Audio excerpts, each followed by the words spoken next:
Alrighty, alrighty.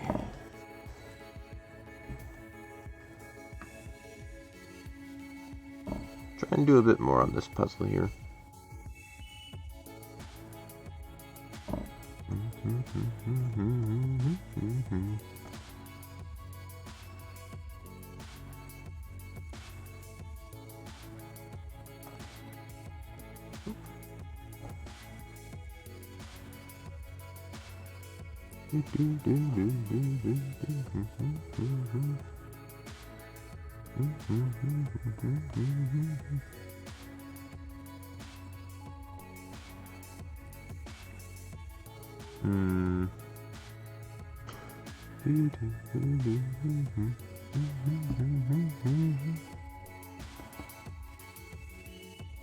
Thought I saw a piece that might go there.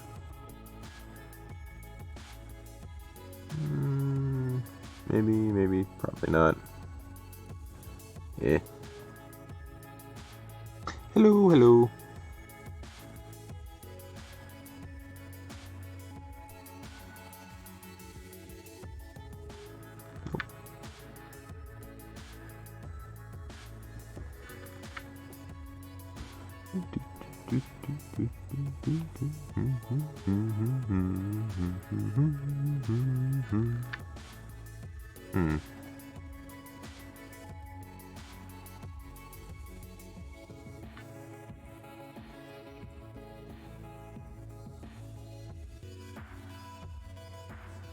No.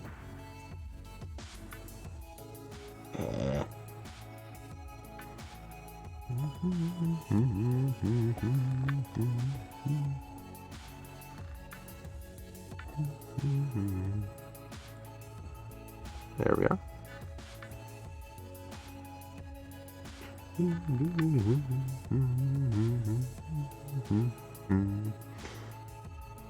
It's a bit chilly today. My heater ran out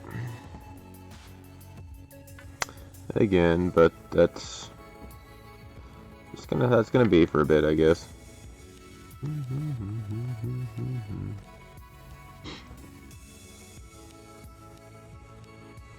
really be surprised by now. It's just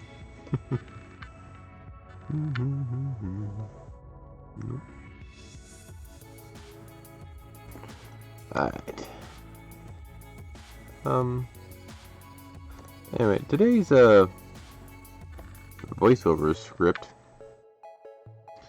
is apparently 100 Years of Solitude over there. I found that somewhat fitting for a Beatrice thing. Don't know what it is, but it's right there. Haven't read it yet. Oh, here's some.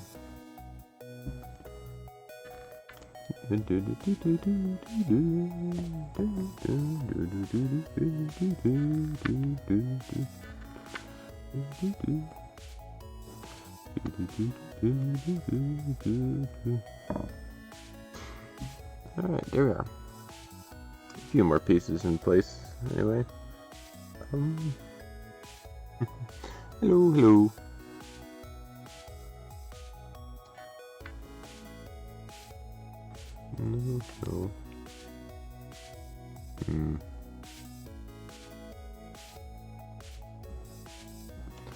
No. Nope. That's not it.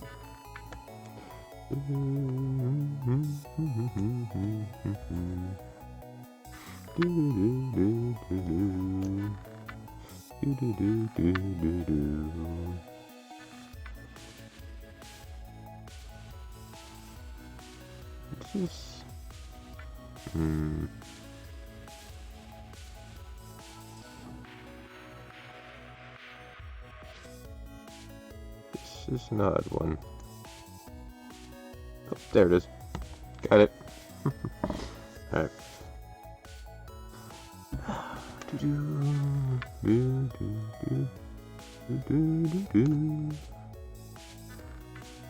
But yeah, one of the other things, I ordered up the audio interface so I can actually use my microphone. It's in the mail. Should be here eventually. It's one of the things I'm hoping for and waiting for. Where does this go?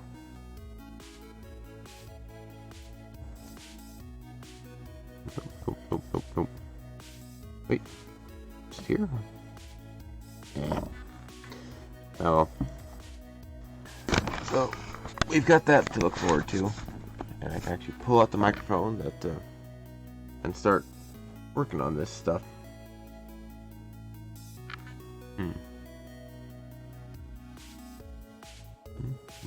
Nope. Alright. Bit chilly today. Hey! Welcome. Just in time for me to read some gobbledygook of mysterious origins. Yeah. But, it is nice, but I'm still broke. I'm just griping. You don't have to send me money and whatnot. I've got a paycheck in a few days. I'm griping. Anyway, this one is 100 Years of Solitude. They always say it by voice actor website staff, but I don't think that is. Anyway, whatever this happens to be, let's get into it. Many years later, as he faced the firing squad, Colonel Aureliano Buendia was a reminder of that distant afternoon when his father took him to discover ice. At that time, Macondo was a village of 20 adobe houses, built on the bank of a river of clear water that ran along a bed of polished stones, which were white and enormous, like prehistoric eggs.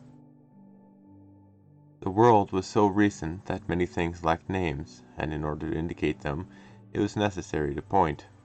Every year during the month of March, a family of ragged gypsies would set up their tents near the village, and with a great uproar of pipes and kettle drums they would display new inventions.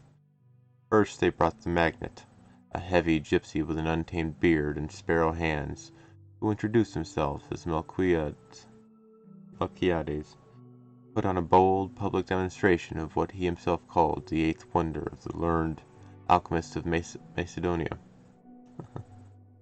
A lot of weird names.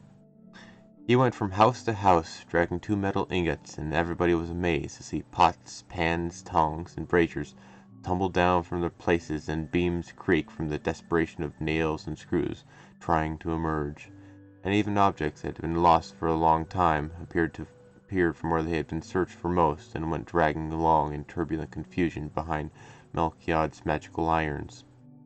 Things have a life of their own, the gypsy proclaimed with harsh accents. It's simply a matter of waking up their souls. Jose Arcadio Buendia, whose unbridled imagination always went beyond the genius of nature and even beyond miracles and magic, thought that it would be possible to make use of that useless invention to extract gold from the bowels of the earth. Melchiades, who was an honest man, warned him, "It won't work for that." But Jose Arcadio Buendia at the time did not believe in the honesty of gypsies, so he traded his mule and a pair of goats for the 2 magnetized ingots. Ursula Iguarian, his wife, who relied on those animals to increase their poor domestic holdings, was unable to dissuade him. "Very soon we'll have gold enough and move to pave the floors of this house," her husband replied. For several months he worked hard to demonstrate the truth of his idea. He explored every inch of the region, even the riverbed, dragging the 2 iron ingots along and reciting Melchiad's incantation aloud. The only thing he succeeded in doing was to unearth the suit of 15th century armor, which had all of its pieces soldered together with rust, and inside of which there was hollow resonance of an enormous stone-filled gourd. When Jose Arcadio Buendia and the 4 men of his expedition managed to take the armor apart, they found inside a calcified skeleton with a copper locket containing a woman's hair around its neck.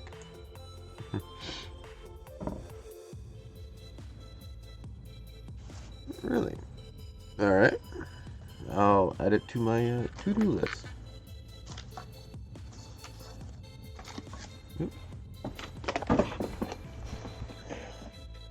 Cold fingers are a bit numb.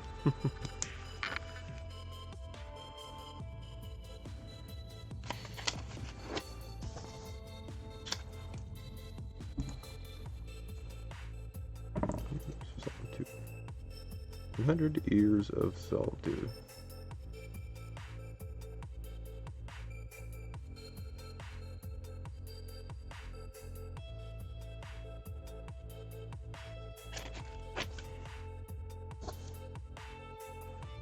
Alright. If you don't mind, could you explain a bit what it's about? From the looks of it, it's just a guy trying to find gold with a magnet in older times. That's all I can figure out so far. Yeah, I'm always open for suggestions and the like.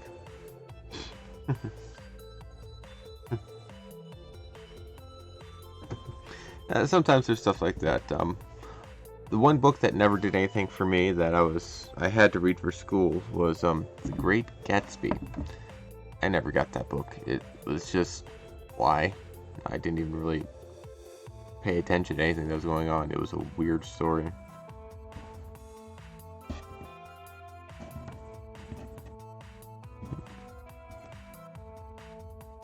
Nope. Thought I saw a piece that might fit. Nope. Not right. Anywho, that was 100 Years of Solitude, or at least a excerpt from it. English teachers like The Great Gatsby. They like it because it's got symbolism and 1920s and things I don't know. Don't ask me. Alright. Anyway, we'll pick back up with Umineko. A better story for everybody. And we gotta actually go to the tea party. Episode 4, Tea Party. We've come to the culmination of a final battle, I guess, between Battler and Beatrice. Second day, October 5th, 1986. And, yeah, it's just... I think a lot of it's because, English classes, at least my American ones, I can't attest to the other ones, other countries. But The Great Gatsby has, our American English classes, I don't think they're allowed to have fantasy stories in their, fantasy stories in the curriculum. If you look at all the books that are in English literature for American classes, To Kill a Mockingbird, The Great Gatsby, Shakespeare, they're all historical fiction or things of that nature. There's no Harry Potter. There's just none of that. And so I think The Great Gatsby is one that people read because it's not a fantasy fiction. It's a historical fiction or something, which is why they push it so much.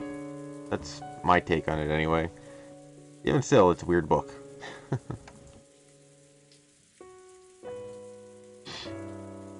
Yeah, that's yeah, and that's the thing. It's like I said, it's English teachers. Apparently, there was some big old symbolism about a green light across the bay, and this guy who was just rich for some reason. I honestly have forgotten the book. I just know there's a green light, a rich guy, and a girl. That's everything I picked up from the book. I can't remember shit from it. That's how much it meant to me. Now this story is a bit different. This is pretty good. And memorable. There's just so much I can't keep track of it all for this story. I don't have a clue what's going on.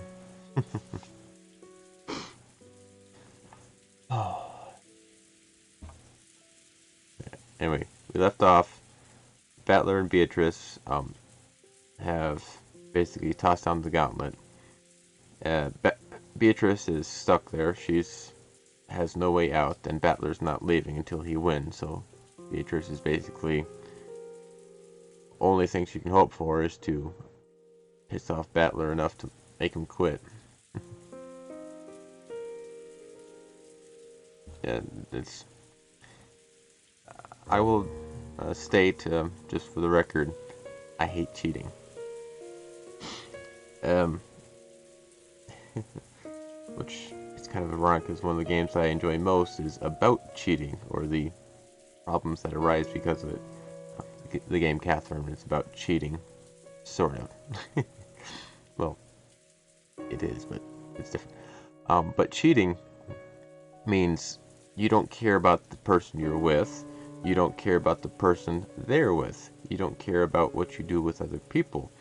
And if you're trying to get somebody and cheat on them and have them cheat on their partner with you, um, you're trying to attract somebody who has no faith in anybody, and you're trying to be a person who has no faith in other people. It just, in all scenarios, is very poorly thought out. Doesn't help anybody. Oh, that won't fit. Oh, maybe. Oh. Nope. Ah. I keep trying to just find more pieces and not working. But yeah. Cheating is very bad. Don't do it.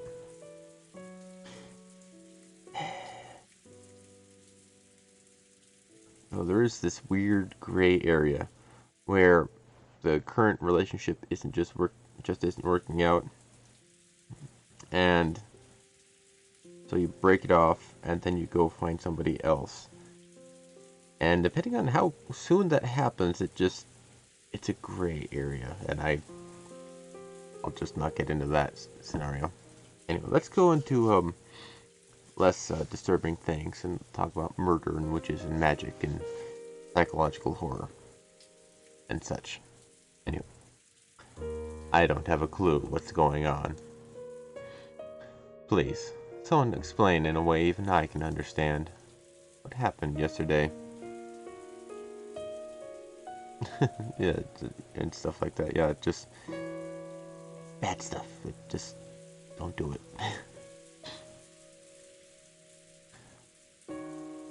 I was in the kitchen of the mansion, grabbing some food without permission. Oh yeah, it's second day of the October 5th. I don't know who this is. This may be Maria? Or maybe it's Battler. Yeah, it's stuff like that. I don't approve of cheating, but divorce is a thing that happens. I've got family members who just did not work out and they divorced. They're happier with other partners. Just, you made a mistake. I was reading like some stories or comments the other day, and somebody made the comment. Divorce is like a breakup with a boyfriend and girlfriend, but there's just a legal backflow. It causes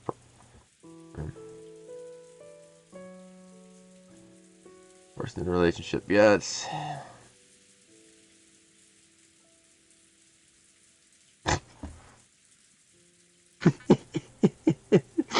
I call bullshit on such love, huh?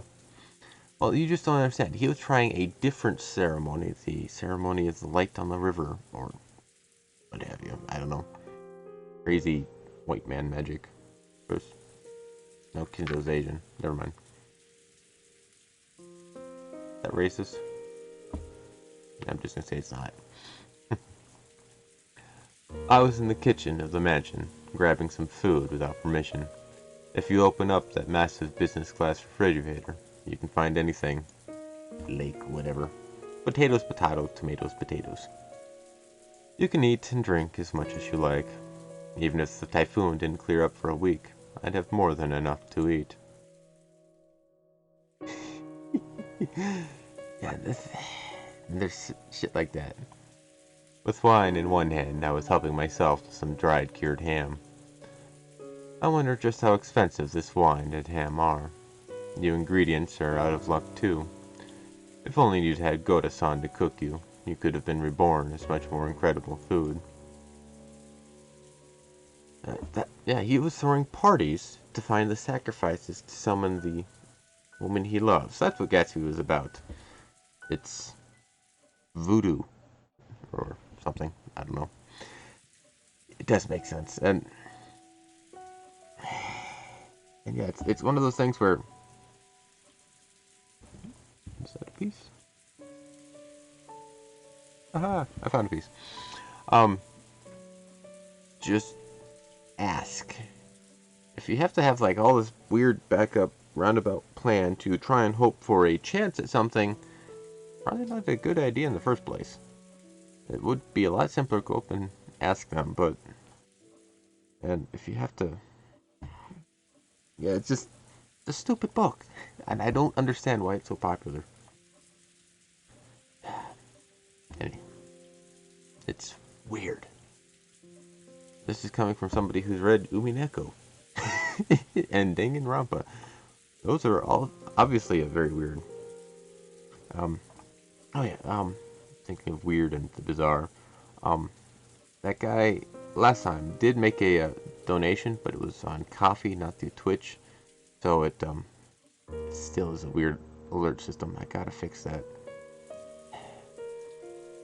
I don't know. I wish there was just like boop boop, but no, it's got to be weird and funky.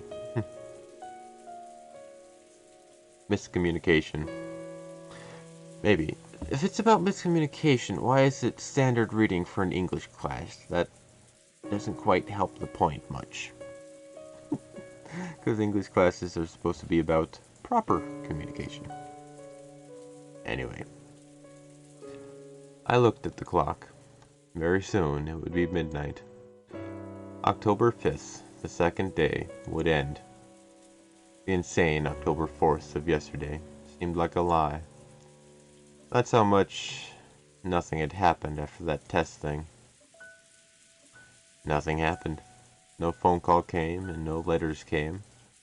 No person came and no one attacked me. Nothing happened at all. Potentially. I want to start demanding a refund on all the time and energy that tension stole from me. Because after that, for an entire day, a full 24 hours, nothing happened. So surely, nothing's gonna happen by now. And yeah, book reports, that's another one. Write a report on the book you read. It's like, to show that you understand it, yes. But I've always hated the essay or like dull, dry format that you have to explain something. I read this book. In this chapter they talk about this. In the chapter was this, to prove that they talk about this. So in conclusion, they talked about this. They also had this in the story. It was about this, because we had sites here. That is what we read in the story, because of this. And basically, essays are like page 2 that I could summarize in a couple of sentences. But no, we gotta spread it out, lengthen it, talk about things that don't matter to anybody, to people who don't care about what we're reading, to prove that we read something that nobody cares about. It's just a situation that doesn't work. In my opinion. It can work about people talking about the philosophical reasons and whatnot. They push it further and explain matters that they are actually interested in them, and not just write a book report on The Great Gatsby and the clothing for it. I don't care. Why would I do that? Because we told you to. Okay. I don't mind essays or in-depth reading of a story. I've actually seen and like watched some on YouTube where they talk about the philosophical and psychological and emotional aspects of the show Avatar: The Last Airbender, which is a kids show, and those are pretty interesting, and people are actually fascinated by what they're reading and talking about, not just filling a page with words. Reports on what? The Great Gatsby? Mine will be very short if you do ask me for one. So surely, nothing's gonna happen now. A full 24 hours ago, Beatrice called me to the spot in front of the mansion's entrance. There, I was given a strange test to determine the successor to the headship or whatever. I gave a serious answer in my own way, but it somehow hadn't meshed with the other side. Any book I like, huh? I might have to think about that. Beatrice got pissed for no reason and fell silent. I yelled at her to try and say something, but she gave no answer. When I asked where Maria was, she just told me to go to the chapel and left. To tell the truth, it was an anticlimax. No matter what kind of weird test you give, at least tell me whether I've passed or failed. Are you trying to say, thanks for coming, your results will be mailed to you later, or something? Quit messing with me. Anyway, I then headed to the chapel. After failing their tests, both George, Aniki, and Jessica were killed. I couldn't let Maria get killed too. Also, I might get a chance to catch some person trying to kill her. As a little kid, I often heard from Jessica that you'd get in trouble if you went near the chapel. Though I'd never been there, but I at least knew where it was. I couldn't find any trace of a person there. But there was a key bundle lying in front of the door. I thought this might be someone telling me to open the door, but after trying all the keys, I found that none of them fit. I also called Maria's name, but there was no answer whatsoever. I searched around the chapel, but there was a limit to what I could do in the pitch black with just a flashlight. I realized that this key bundle might be a set of master keys, which would make it possible to open the door to the mansion. I found no sign of Maria, so I returned to the mansion.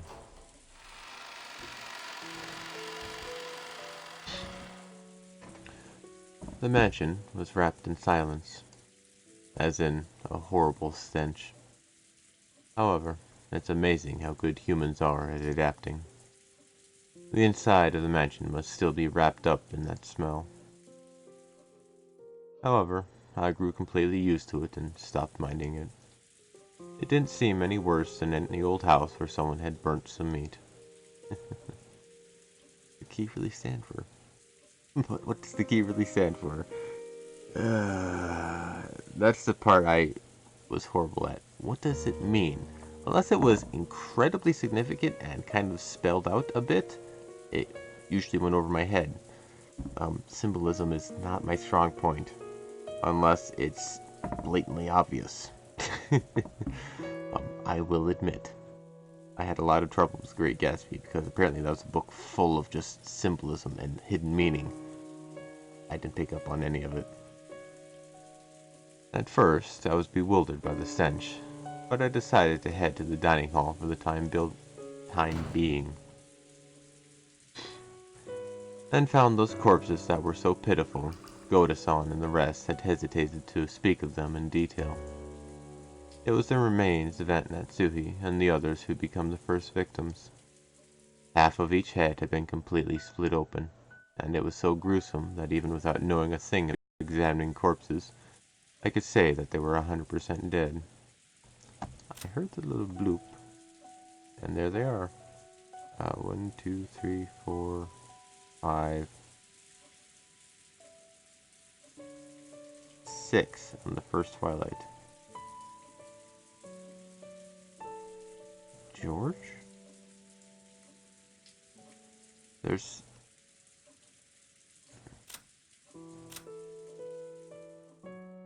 Rose Garden Arbor. Dining hall, dining hall, dining hall, dining hall, dining hall. Oh, and then there's Genji, right, duh. Why was I thinking he wasn't included? 1, 2, 3, 4, 5, 6. I could say that they were 100% dead. And on top of that, the remaining halves of their faces were left like normal, so it was even easy to identify them. Really convenient corpses as these were. That's a weird sentence to have to say. And in addition to these 6 bodies, was one more. This 7th corpse was Maria. She lay next to Aunt Rosa as though sleeping alongside her. I cried. At the deaths of an innocent young girl, and at the cruel way my dad and the rest had died. I raced through the mansion, swinging the hat-stand spear, yelling, "Come out here, bastard!" But I couldn't find any trace of anyone else. Thinking they might be planning to hide somewhere and attack me from behind, I went around searching for hiding places, sometimes growing more cautious, and sometimes intentionally letting my guard down in various ways. But in the end, not even a kitten appeared. Lovely bunch of corpses, here they are, standing in a row. Big one, small one, some as big as your head. That was horrible. Then morning came. My intention and fatigue combined with my drowsiness, making for the worst kind of dawn.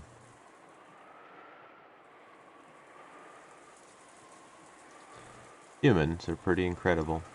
Even when a murderer might be hiding somewhere, we prioritize drowsiness and fatigue over our own lives. By that time, I was starting to feel pretty ridiculous. After all, for a full 6 hours before dawn, I had walked around the mansion, yelling at the culprits to show themselves.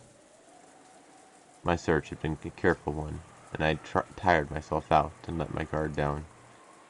Even so, no one came to attack me. Basically, I lost patience with them and figured they could do whatever the hell they wanted. The boat won't come until the typhoon passes. They said on TV that it won't pass until tomorrow, so I've got another full day today. Lazing about lost its interest, and even though I knew it would probably make the police mad, I decided to play detective a bit. First was the dining hall, where the very first murder had occurred. The 6 who had been killed in the beginning really were pitiful. The weapon used was probably a gun. Maybe their heads were split by something powerful, like a magnum bullet or a shotgun. It was a reasonable theory to hold. Compared to that, the 7th corpse, Maria, had died in a much better and cleaner way. At a glance, I could see no external wounds and didn't understand how she'd been killed. But by her mouth were traces of bubbles that she might have spat out, and it looked like a typical death by poisoning that you might see in a TV drama. Wasn't Maria called out to the chapel and given a test? So why was she in the corpse-filled dining hall, lying next to her mother, dead? Even if the cause of death was poison, who gave it to her? Her clothes weren't disturbed at all. It's hard to imagine that she was forcibly pushed down and given an injection of poison. Probably better to assume she was given a capsule of poison or something and made to swallow it. But compared to the scattered and violently mutilated corpses in this room, Maria's corpse was too clean. If they had a gun, they only needed to pull the trigger. But poisoning, whether by having her drink it or by having an injection, would take a lot more effort. Considering the culprit's brutal nature, you'd think Maria's death alone was given special treatment. Why was only Maria given a sleep-like death? True, being killed is always a pitiful thing, but for some reason, Maria's death alone seemed very courteous to me. Both of Maria's hands were joined on her chest, as though the dead person had put them there herself.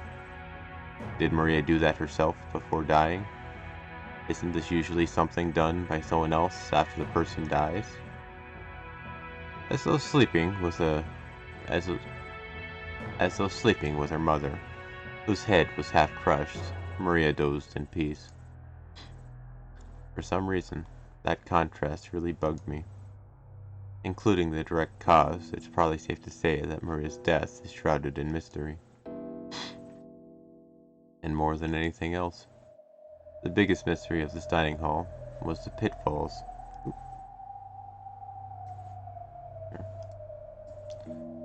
The pitfalls that both Uncle Krause's group and Goda-san had mentioned. After the first 6 were killed, 5 more fell through pitfalls and were captured. What are pitfalls? Those things that suddenly open and you fall through them, right? The room had a solid floor with a carpet that looked dignified, if a bit worn out. No matter how you looked at it, it was a single piece. If a pitfall had opened up, there would have to be a seam just in that place. And if there had been some trick like a pitfall, Wouldn't it creak when you walked on it?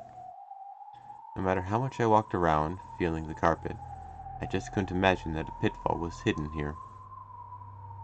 Anyway, it'd be one thing if a single person fell, but a full 5 people did.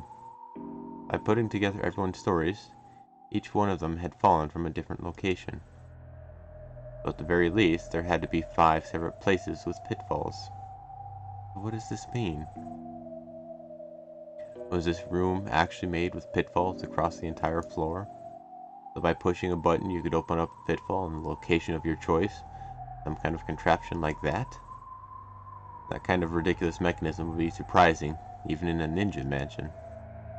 But if Dad and the rest had heard about this, I wonder if they'd say, I wouldn't put it past Grandfather to do it, to make it. At any rate, I didn't learn anything more from the dining hall. Do the pitfalls not exist? Or do they exist, but I just can't find them, amateur that I am? I can't say for sure. As they claim that the pitfalls were there, I can't ignore them, even if I can't find them.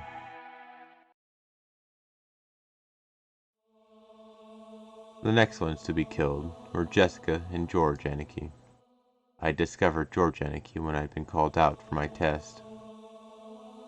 He had been called out to the arbor in the rose garden, and probably shot in the forehead with a gun.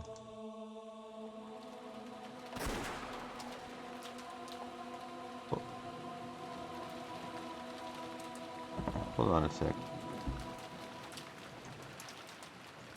Hold on one sec.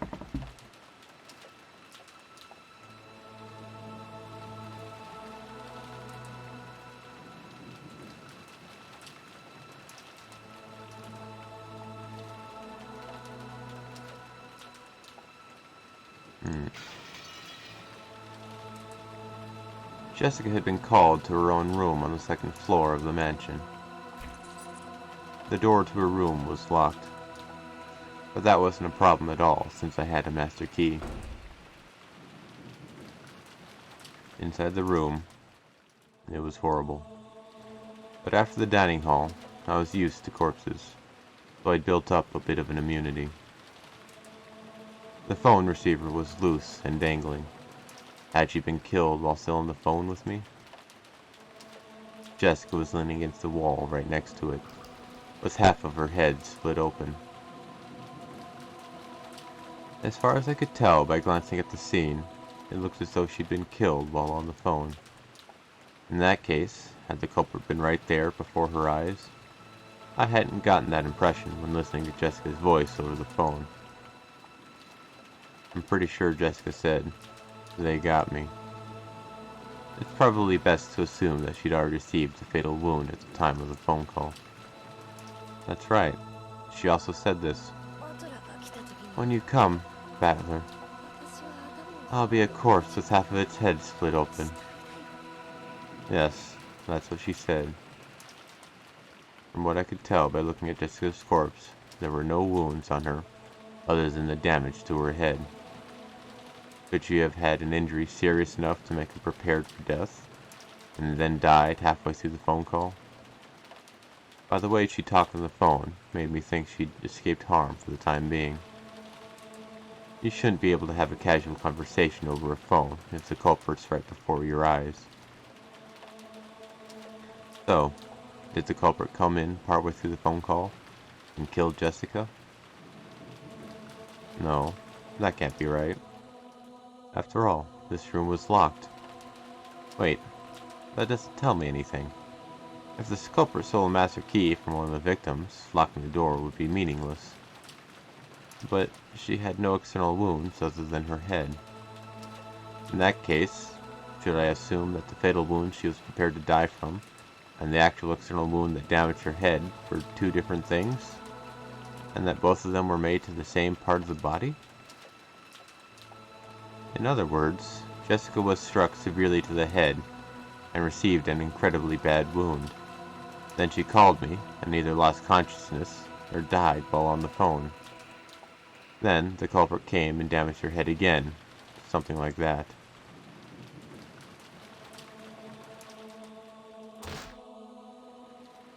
After being called to this room, Jessica was attacked by the culprit and received a serious injury.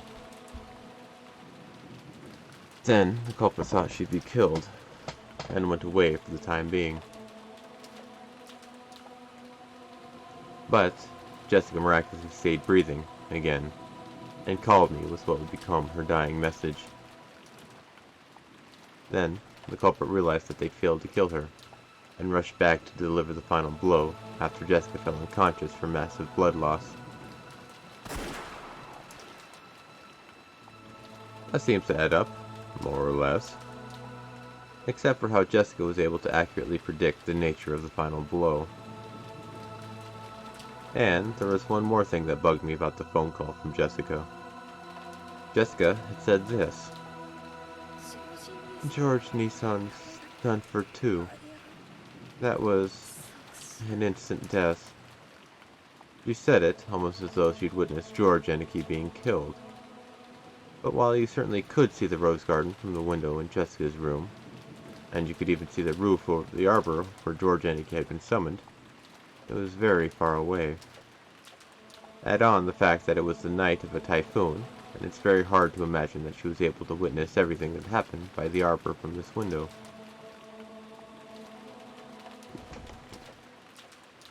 And, more than anything else, Jessica left before George Eneke. She shouldn't have known that George Eneke's test took place by the arbor. Why did Jessica know that George Eneke had been killed?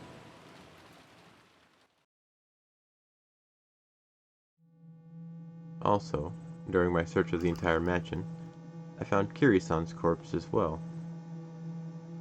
It was in one of the old guest rooms at the back of the first floor. In the past, before the construction of the guest house, the relatives had spent the night in these. Kiri-san's situation matched Jessica's perfectly. She'd probably been killed during her phone call with me. The receiver was hanging untidily, and Kiri-san lay crumpled in that corner. But the way she had been killed was very different from Jessica. Her head wasn't smashed.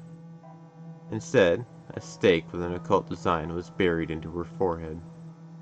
It was so gruesome, so I pulled it out. After pulling it, I realized that this might get me in trouble with the police later. So a little too late, I set it down by Kiri-san's side. Its tip was sharp and stained with enough blood that it must have penetrated fully to the brain. I didn't know what kind of metal it was, but it was about as heavy as a paperweight. Certainly, if you were stabbed all out with something like this, it might cause a terrible wound. I probably knew what that stake meant. It's one of those, the style of killing from the fourth twilight onwards in the witch's epitaph. It's probably that gouge with a stake and kill thing. However, a human skull is very firm. No matter how much someone mustered their strength, could it really have been pierced so neatly? No.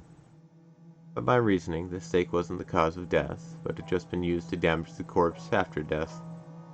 She was probably killed with a gun or something, like George Eneke, and the stake had been stuck into the hole left by the gun. Thinking of it that way makes it easier to accept. But, was Kiri-san really killed with a gun? As she said on the phone, even though she was holed up inside a locked room, Kiri-san was being attacked. In fact, this room had been locked. Also, she mentioned a golden thread or something flying in and attacking her. In fact, there were 4 places around Kiri-san's corpse with holes that could have been caused by some kind of impact. But a golden thread attacked her. Through the keyhole? I looked at the door from Kiri-san's perspective. If it had been one of those old keyholes you see in old mystery movies, where you can peek through the other side, then it would have clearly been possible to stick something through it. But even though the doors in this mansion were old-fashioned, the locks were the familiar, average cylinder style that you could find in any normal house. In other words, they weren't constructed in a way that would let you penetrate through them. So no matter how thin an object you might try to stick through the keyhole, It's unthinkable that something penetrated through from the outside and attacked. A cylinder lock. And a keyhole? But despite that, Kiri-san definitely said that something like a golden thread had flown in through the keyhole, spun around while aiming for her, and attacked her. A golden thread attacking through a keyhole. I couldn't understand what it meant at all. But even so, Kiri-san probably predicted that I wouldn't be able to understand all this. And it wasn't just Kiri-san. Jessica said it over the phone too. No, since the very beginning, from the time we talked with Goto-san and Kumasawa-san and got the phone call from Uncle Krause's group, everyone has said the same consistent thing. Grandfather summoned witches and demons and is killing people with magic. They'd been shown that right before their eyes. These weren't tricks or fakes. There was no choice but to believe it. With one voice, they had all said that. When the mystery woman calling herself Beatrice appeared, even I had pretty much believed that she was a real witch and might start summoning goat monsters right and left. However, after being left alone for a whole day, my feelings of tension had faded completely. I was now able to think that something so stupid definitely couldn't be true. Did they lose their heads a little in an extraordinary situation where their lives were exposed to danger, and mistakenly think that a witch was attacking them with magic? But multiple people gave the same kind of testimony, and on top of that, none of their opinions conflicted with each other. If it had just been a single statement, I'd be able to suspect that they just didn't see what they thought they saw. But doing that now is pretty difficult.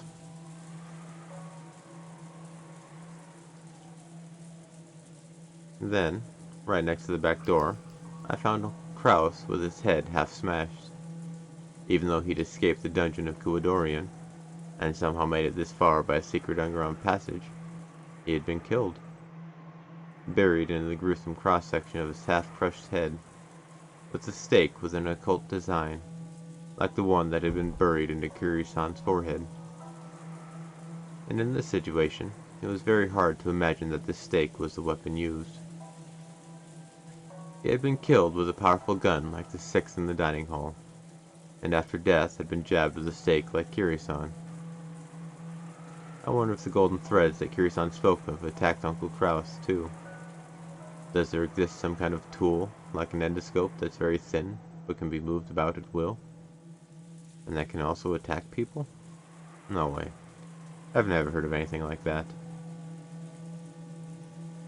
But even so, if this fact had been revealed to one of the relatives, maybe they'd say, I wouldn't put it past grandfather to make it. Since I can't deny the existence of Golden Thread X that can be moved at will and attack people, I can either accept that this mysterious weapon exists, or else I'll have to accept that this was a murder committed with magic. To find the next corpse, I had to go out through the back door and search around outside a bit.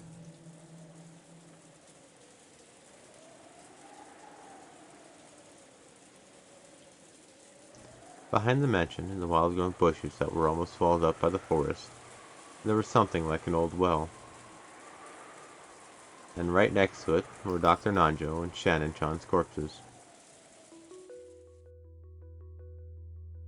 Both corpses had their heads smashed, and though they weren't stuck in, there were stakes lying right next to each damaged head. Each corpse was atrocious, and having to look directly at Shannon-chan's lovely face, which had been half blown away, was very painful. Then, there was the well. I'd heard that inside it was a secret underground passage to the mysterious mansion, Kuwadorian. By this time, I'd begun to think that Beatrice and her accomplices might have used this underground passage, and left for Kuwadorian. Even though there had apparently been at least 10 of them, I hadn't seen a trace of anyone. It seemed very likely that they had already escaped to a different location. There's the typhoon. They can't go out to sea. It goes the same for the forest. There's no way they could traverse such a deep, uncultivated forest on foot. Hey, kid. In that case, they had only one place to go. The mysterious hidden mansion, to a Dorian. Through the secret underground passage at the bottom of the well.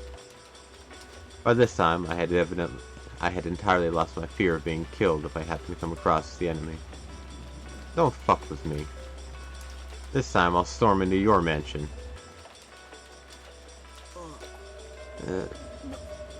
What the hell?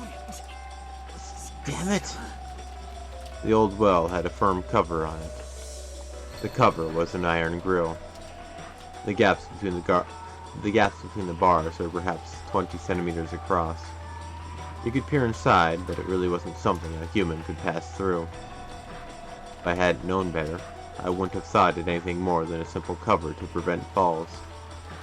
But from what Kiri-san told me, I knew that its purpose was to prevent intruders from entering the secret underground passage in its depths. But the cover was extremely firm and rigid, and no matter how much I pushed or pulled, I couldn't even get close to opening it.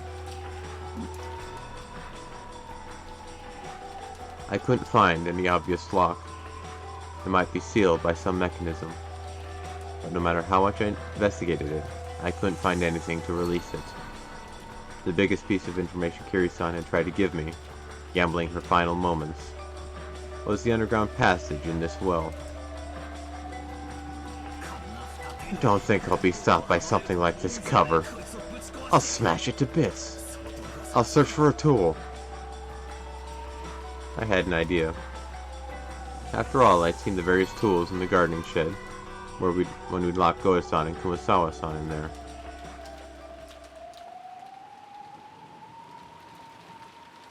But the shutter of the gardening shed was locked. On top of that, the key was in Goda-san, who was dead on the inside. In other words, this gardening shed was a closed room. There's no way to open it from the outside. In that case, I've got to break the shutter. There has to be a tool for that somewhere. Kinda feels like I'm going in circles here. Then, while searching for that, I learned that the source of the stench that had permeated the mansion this whole time was the underground boiler room. The boiler room was dimly lit, humid, smelled horrible, and on top of all that was incredibly creepy. But there were several large tools there, and I managed to find a fire hatchet and some massive wire cutters. And grandfather's corpse. No, strictly speaking, I should probably say that I found a burnt corpse of a person who was probably grandfather. Someone's corpse had been stuffed into the blazing fires of the boiler. However, by coincidence, I was able to notice the number of toes on the corpse. Both feet had 6 toes. That's right. I think I heard it from Dad some time long ago. Something about grandfather having polydactyly, with extra toes. According to old Ushumiya family tradition, it seems that those with extra fingers or toes had some kind of good fortune, and were treated as a good omen. And because of that, grandfather was selected to be the successor, or something. But I wonder if I can be certain that this is grandfather's body just from the number of toes. After all, grandfather was supposed to be the leader of the group of culprits. I didn't have a clue why he'd get stuffed into a boiler in a place like this and die. A mysterious corpse, burning and spitting out a terrible stench amid the flames. If it really was grandfather, does that mean that the leader of the group of culprits wasn't grandfather, but that Beatrice after all? Grandfather was used because he was convenient, and was then thrown away. Unfortunately, it didn't look like I'd be given a chance to hear grandfather's side of the story.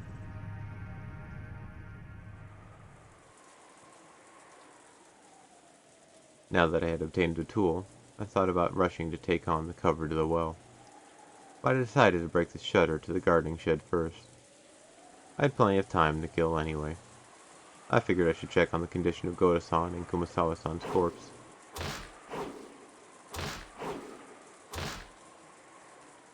I hit the shutter with a hatchet, breaking into it, stuck the wire cutter into a crack, and scissored it around, opening up a hole. Then, I faced Goda-san and Kumasawa-san's corpses once more. As a result, I learned a new fact. First, they had not died by being hung by the neck. Both of their feet were solidly on the floor. and on both of their foreheads were signs that they'd been shot with a gun. The loop seemed longer than a normal noose. On top of that, the length was different on each to match the height of each person. In other words, the lengths had been adjusted so that both Goto-san, who was tall, and Kuma-san, who was short, had their feet solidly but barely on the ground. Also, while the ropes carried both of their weights as their heads lolled, both of them had some slack below their knees. This meant that if they stood up with those loops around their necks, there would have been some extra length. In other words, these loops wouldn't have been that great for hanging people.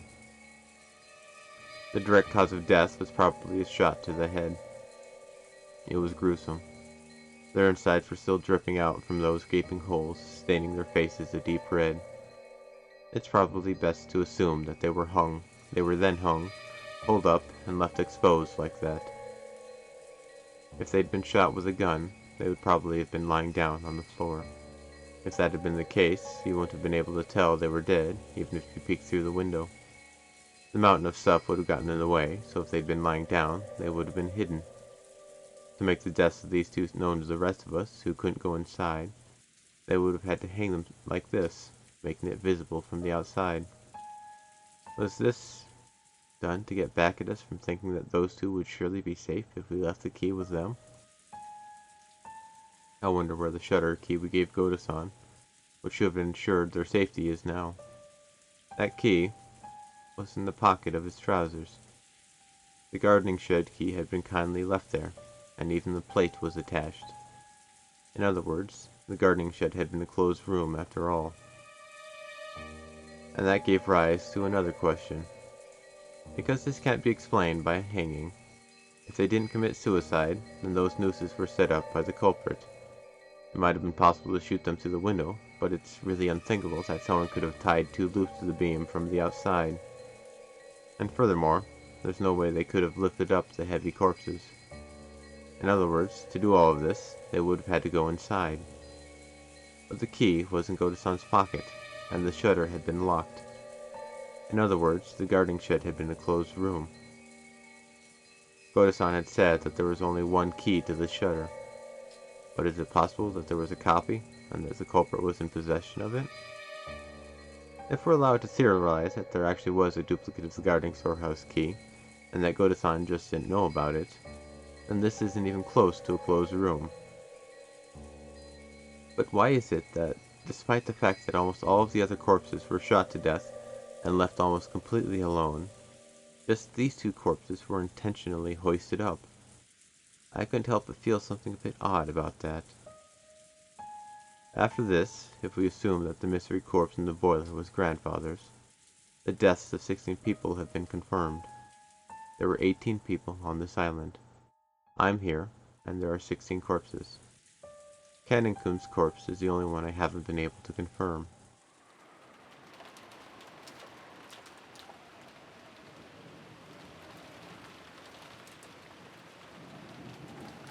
Trying to remember word. I think this was in the secret passage. This one, the story was.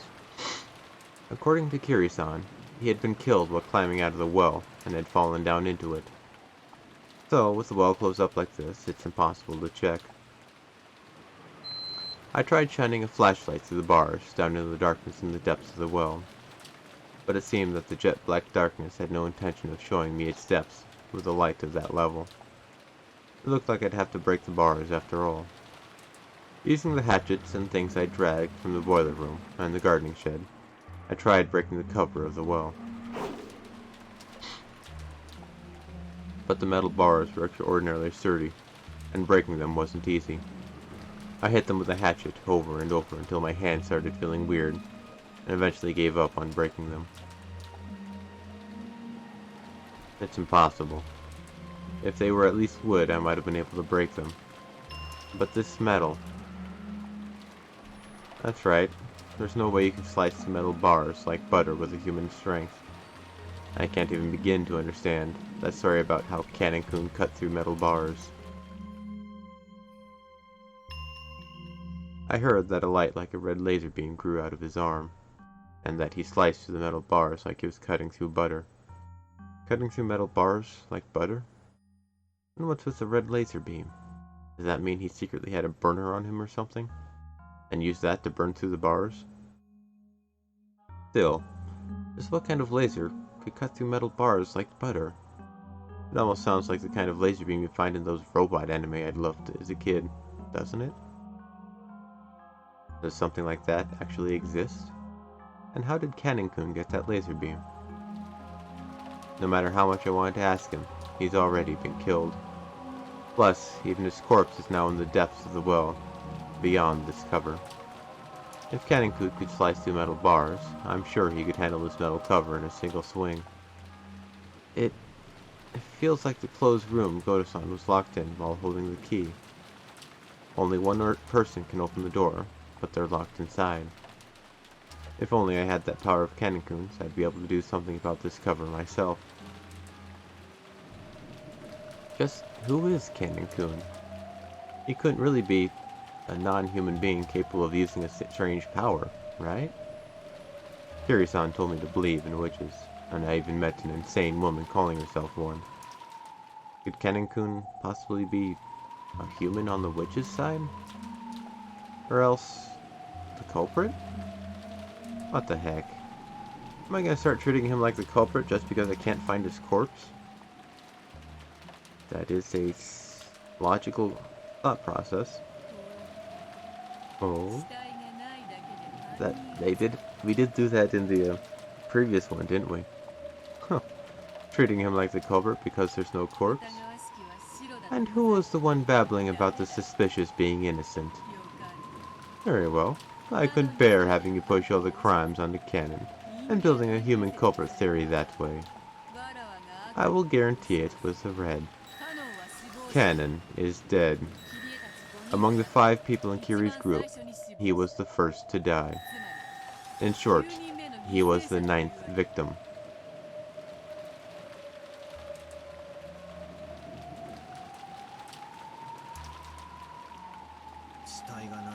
Since there's no corpse, I can't say for sure that Cannon-kun is dead. So, my whispering in red does not reach the peace you. But it did reach you, right?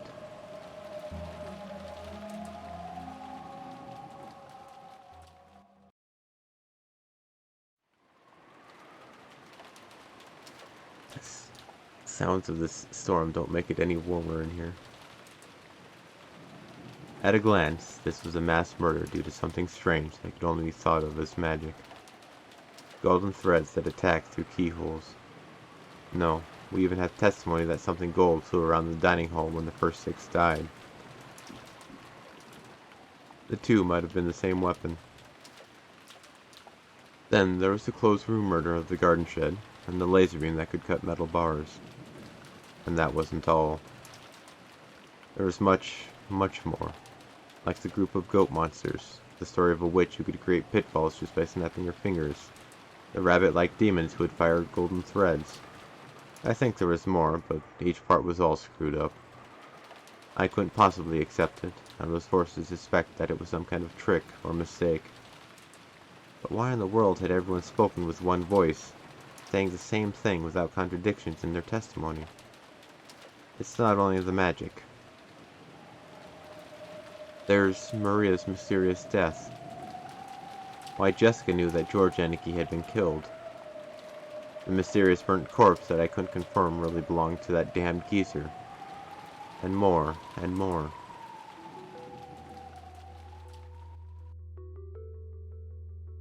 All stuff I don't get. I tilted the wine bottle up and gulped. Oh, they probably took that out in the PS3 version, didn't they? I don't have a clue what's going on. After dinner last night, the kids were chased out and told to go back to the guest house. And then there was a massacre in the dining hall. Kiri-san and the rest were dropped through pitfalls and captured. Then, Jessica and George Aniki were called out to take a test or whatever and killed. Even though Kiri-san's group was able to escape the dungeon somehow, all of them got killed in the end. And at the very, very end, even Maria was killed, leaving me all alone. In short, I did nothing except stay locked up in the guest house. During that time, a huge incident occurred and ended. What can I call it except incomprehensible? I don't have a clue anymore.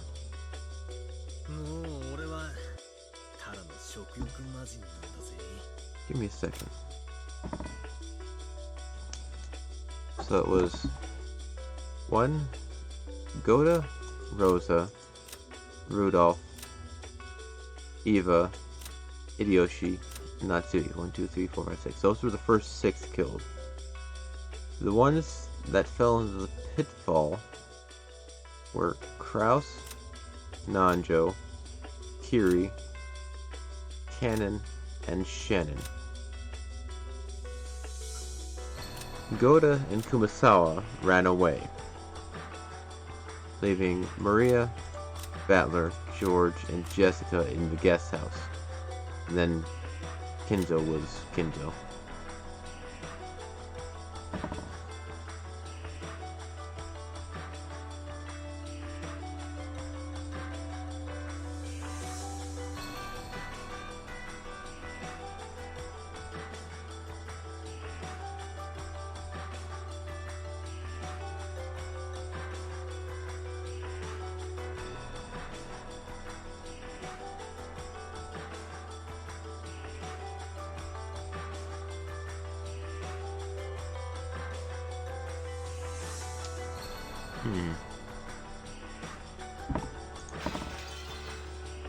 Read the profiles? Alright. I probably should, huh? Well, let's start with the first 6 then. His corpse was found in the dining hall. About half of his head was destroyed. It's probably reasonable to assume that he was murdered with a powerful gun or something similar. I think that first, the autopsy part's standard for most of them, so I'll just skip and read the excess one. However, the witnesses don't believe he was killed with a gun. Don't believe she was killed with a gun. Killed with a gun. Gun. Gun. Theirs is all the same. In the dining hall, all the witnesses say they don't believe he was killed with a gun. After that was... let's go in order of how they were killed. Jessica and George, I think, was next. Second from the mansion, half her head was destroyed. Gun similar. She was smashed by her own attack due to George's counter-offensive specialized barrier. It's a brand of humiliation, marking his defeat to Gap.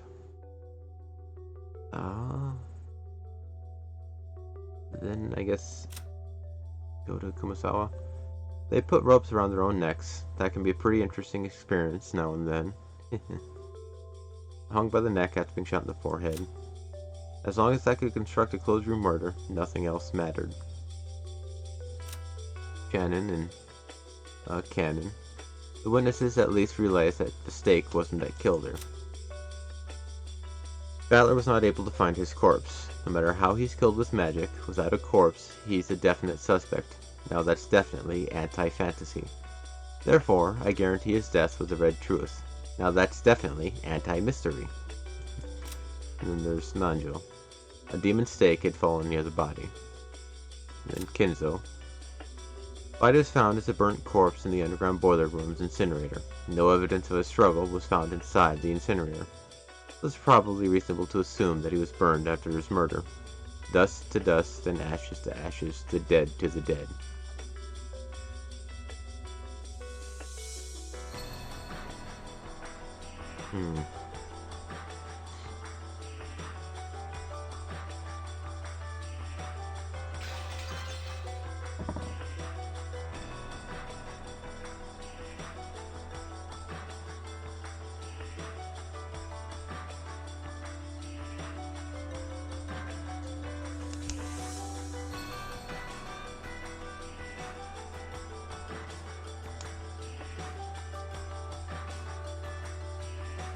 Putting together a theory, and it involves the ones who fell to the pitfalls.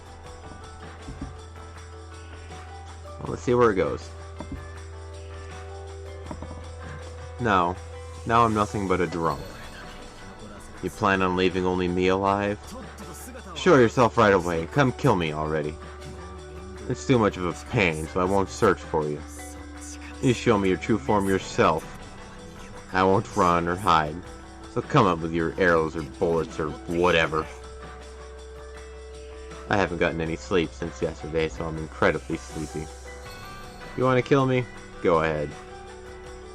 I decided to return to the guest house and boldly rest in a bed. Boldly go to sleep. When I exited the kitchen and passed through the lobby, that portrait of the witch came into view. The big clock did too. It was almost exactly midnight.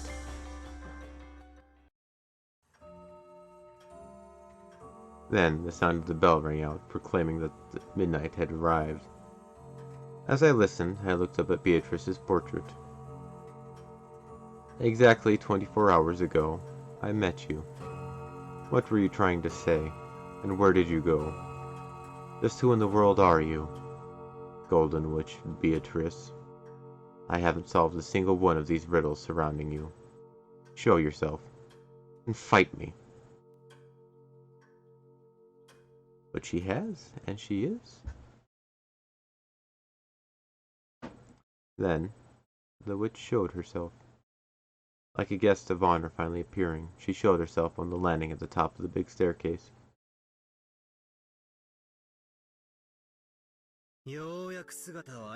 So, you finally show yourself.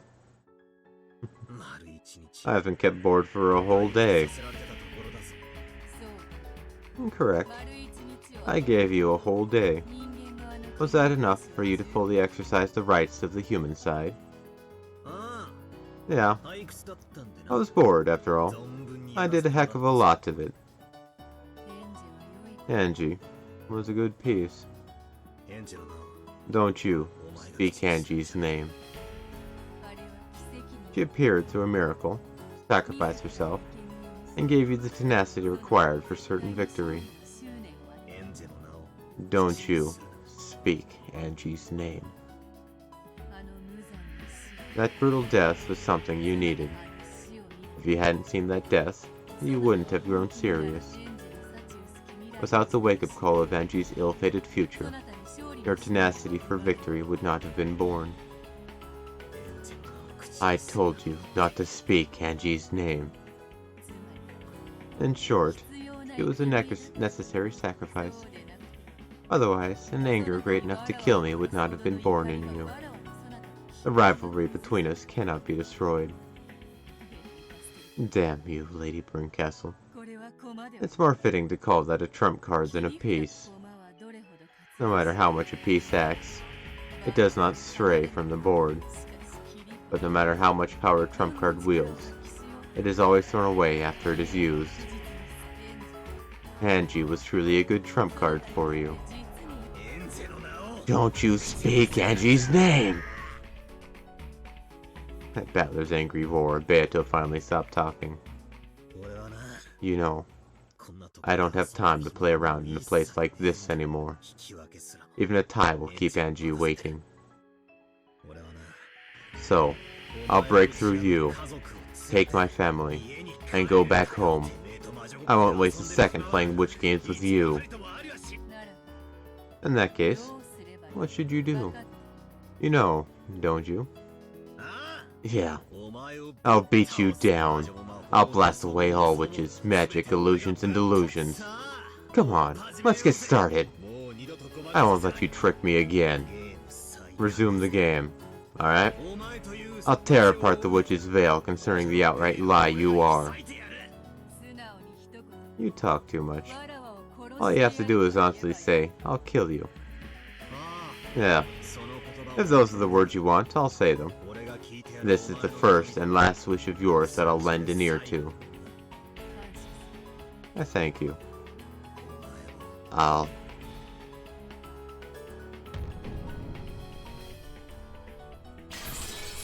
kill you. Very well. Let us begin, battler. Yes, the time for the witch hunt has come. Try and chase me. Try and corner me. Try and kill me. I expect a lot from you. Try and show me what your little sister gave you in her last moments. Bring it on! Battler's cry burned the world with a white light. And if you opened your eyes amidst the darkness, the two of them could be seen in a rose garden.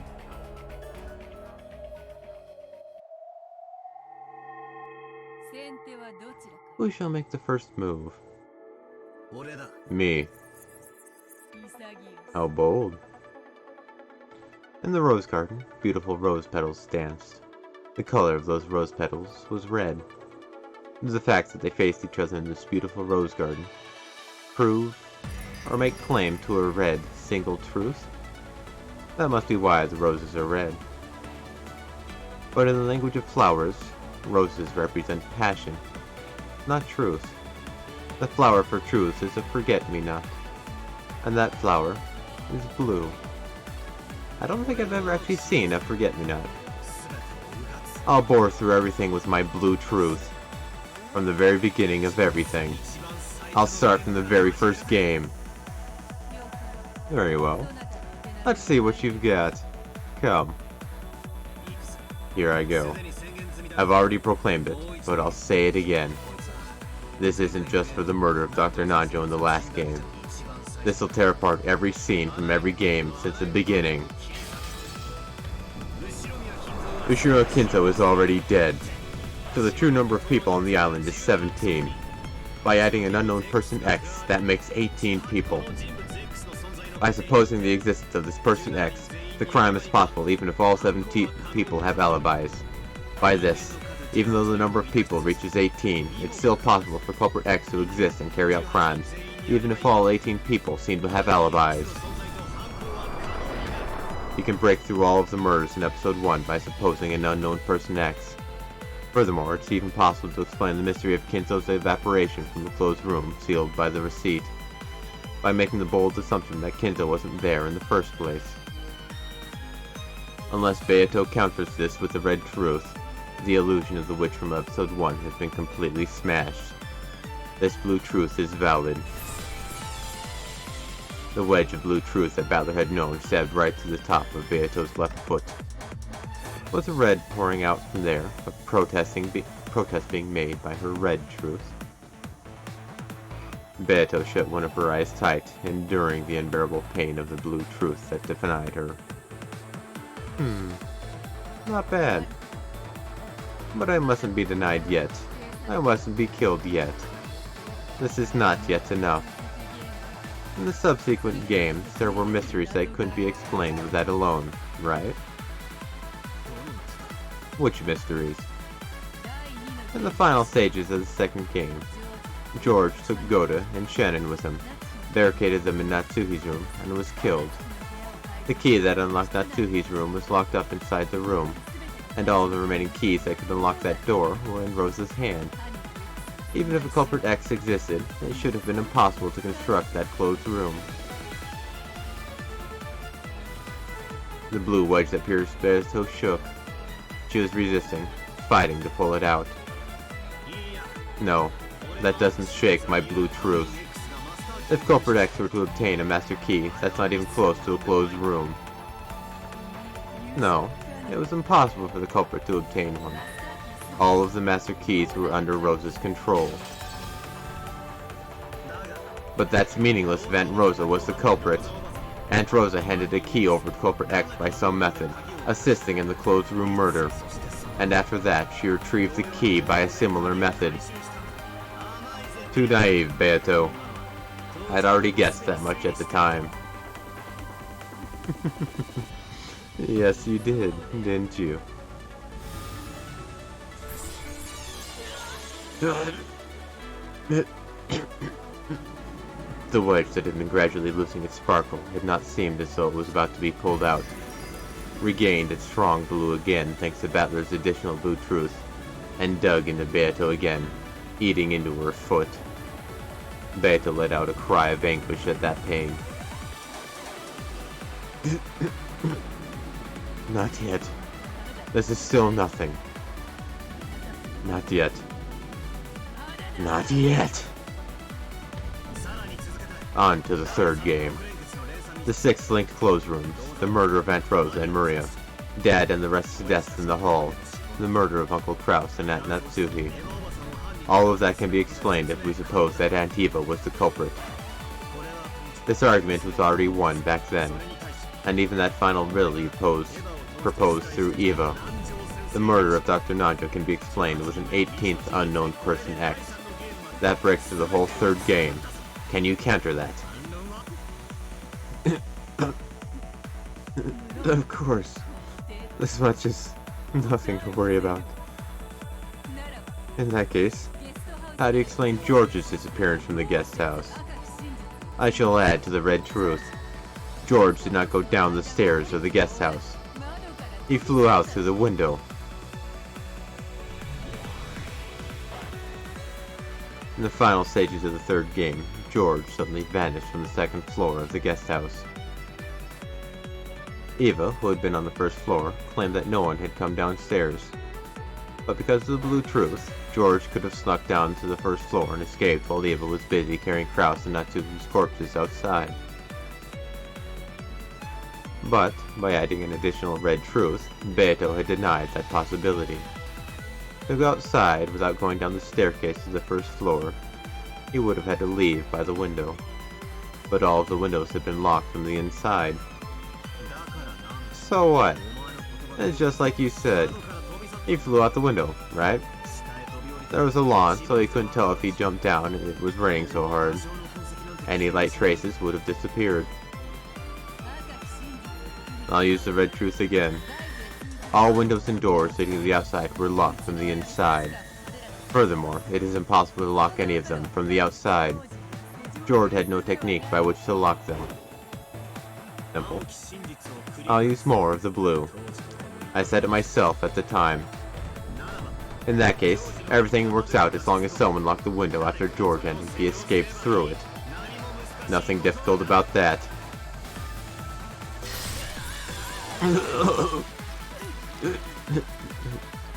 Can I not escape after something like this? Beto couldn't remove the blue wedge that was buried into her foot. The fake witch was burned more and more by that forceful blue.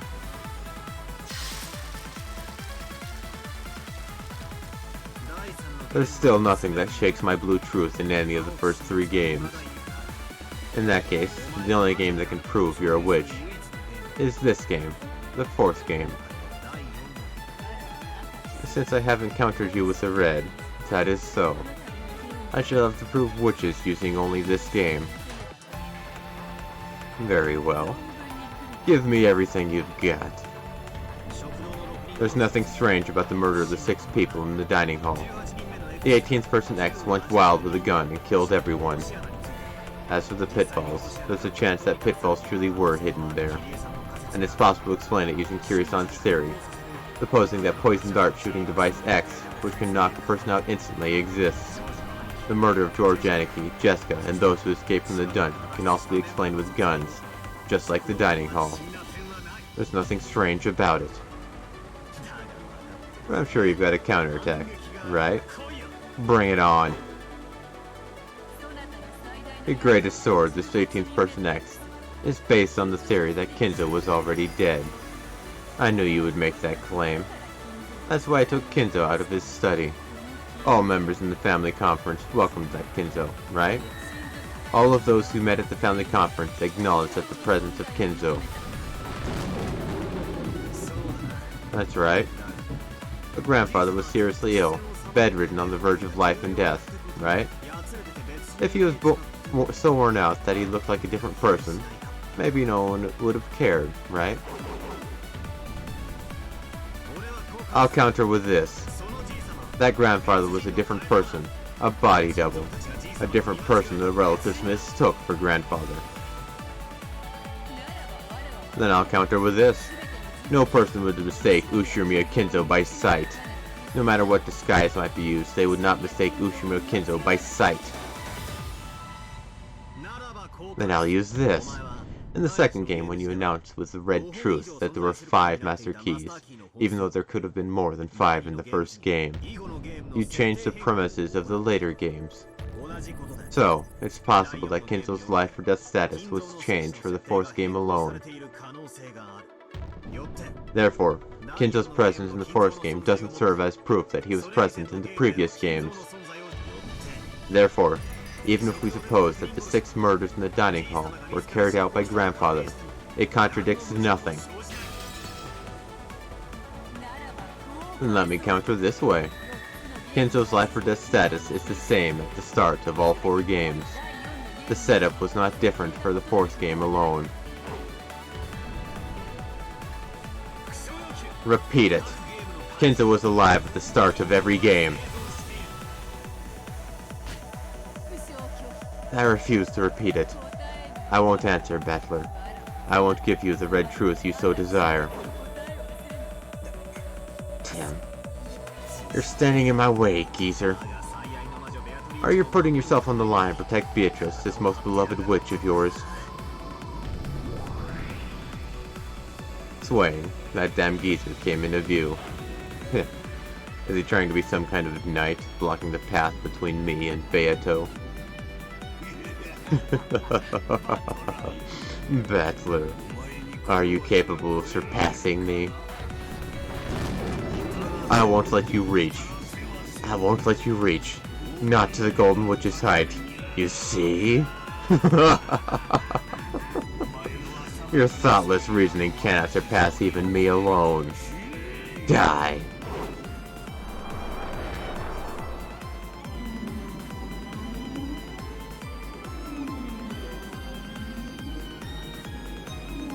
Kinzo's jet black cape spread as though it would be swallowed by the world, becoming the snout of a vast black dragon that came at me, trying to swallow me in one gulp. Faced with that black dragon's roar, I calmed my breathing and closed my eyes slightly. I'll swallow you up in a single gulp. Disappear, inexperienced fool. Quiet, you damn undying ghost. Oh, so you call me a ghost? So, you intend to see it through to the end. This theory that I am already dead. That will prove fatal to you. Be swallowed up by the first twilight of the 4th game, and disappear. The black dragon's vast mouth, its snout, its fangs, swallowed Battler whole. In that instant, Battler suddenly opened his eyes.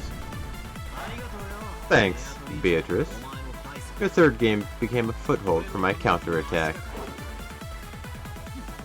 What? See ya, damn geezer. This is goodbye. As a basis for claiming that Kinzo was dead, even in the 4th game, I propose the following theory. Very well. Come with all you have, my descendant. Here I go, you damn geezer. My theory is that the name of Kinzo gets passed on as the title of the Ushimiya family head. Ushimiya Kinzo was already dead, and he passed that name onto someone else. Everyone acknowledged that. That way, all of those who met at the family conference acknowledged the presence of Kinzo. There wasn't even any need for someone to disguise themselves as grandfather, because everyone acknowledged the new Kinzo. So, they didn't actually mistake Kinzo by sight. As long as this theory is not denied, nothing can change the fact that you're dead. This is the final blow. Damn geezer. I demand that you repeat it. Among all of the people there, not one had multiple different names. I cannot.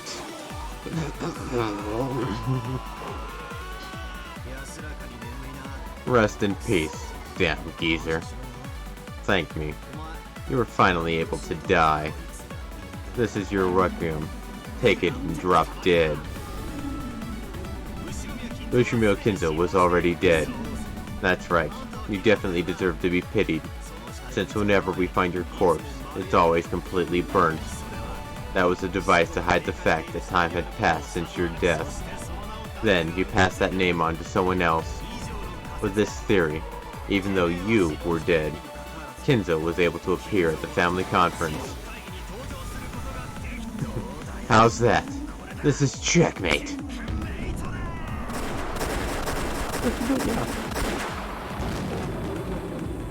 Several dozen blue stakes bored into Kinzo's ghost. Their terrible destructive power wouldn't let the ghost recover again. Beatrice.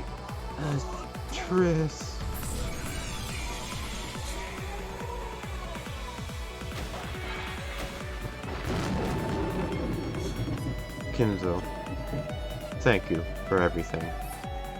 Rest in peace. I will not forget my time spent with you.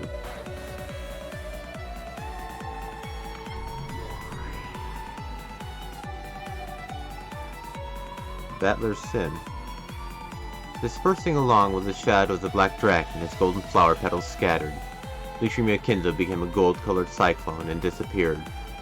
Even after death, he had fought for the sake of the woman he'd loved. There's no doubting that your love and madness were the real thing. Battler. Don't hate me. Let the dead sleep. Don't wake them. You're up next. This is the end for you too. Beto still couldn't pull out the blue wedge that pierced her foot. She realized that this was on the verge of death. I've gone along with you a whole bunch. I think I've more than fulfilled any responsibility I had to play with you. But it's about time to finish things up. I've got a lonely little sister waiting at home. Let me take my leave with my whole family. Then kill me. In that case, try and kill me. I won't run or hide, and by now I won't even be able to avoid it. Come on, assure me a battler. You've got it. With the 18th person X from the Kinzo was dead theory, everything that remained has been pierced through.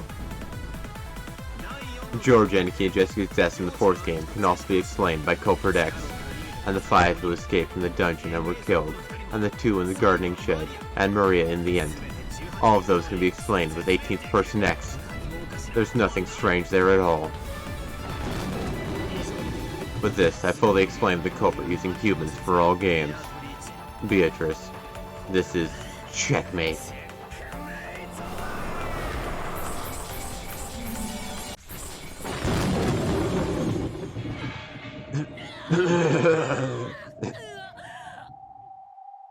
Beatrice, who couldn't dodge, had several blue stakes drive into her and was skewered.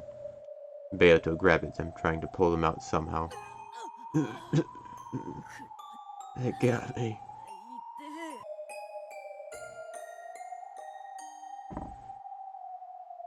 Alright. Internet spikes, right at this moment. This'll kill me, won't it?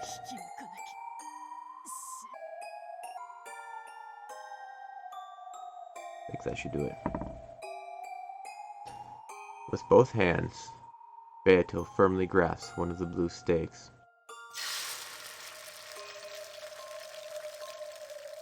Naturally, the power of the witch denying blue truth burned her hands.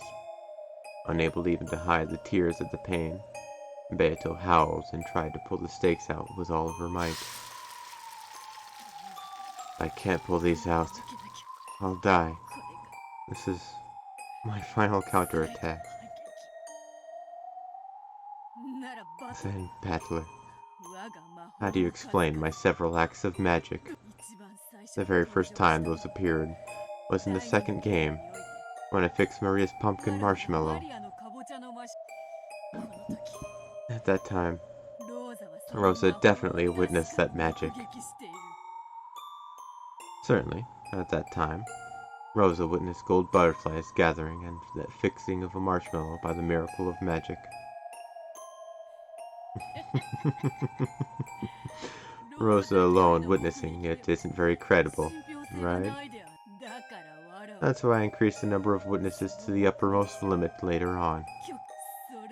Which is what happened in this last game. The summoning of my minions, and brutal murders due to magic. All of those were witnessed by a great many people. That is itself proof that my magic exists. How do you explain that?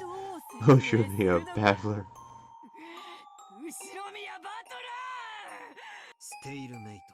Stalemate. What? Magic exists because magic exists. Didn't the rules of our brown tube trial say that you couldn't use that kind of argument? Yes. Right.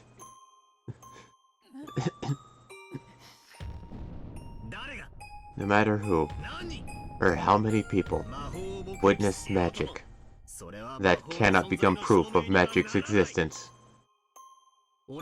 Whether all the magic you've shown exists or not, I can ignore it at all and explain things with humans. That's my undeniable right.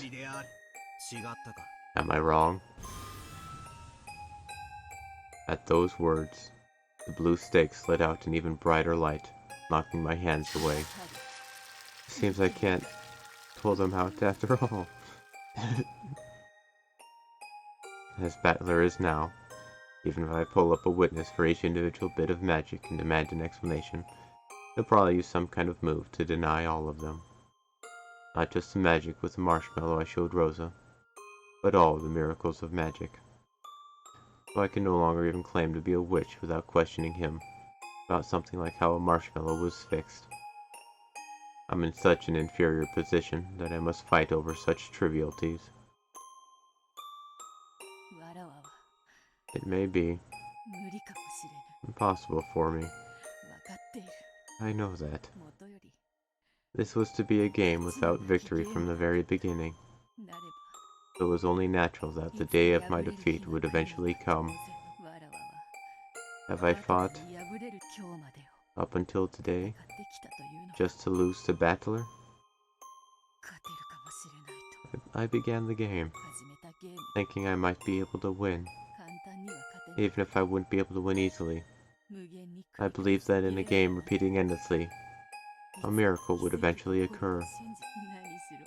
After all, I had certain willpower on my side, an unwavering desire to win with certainty.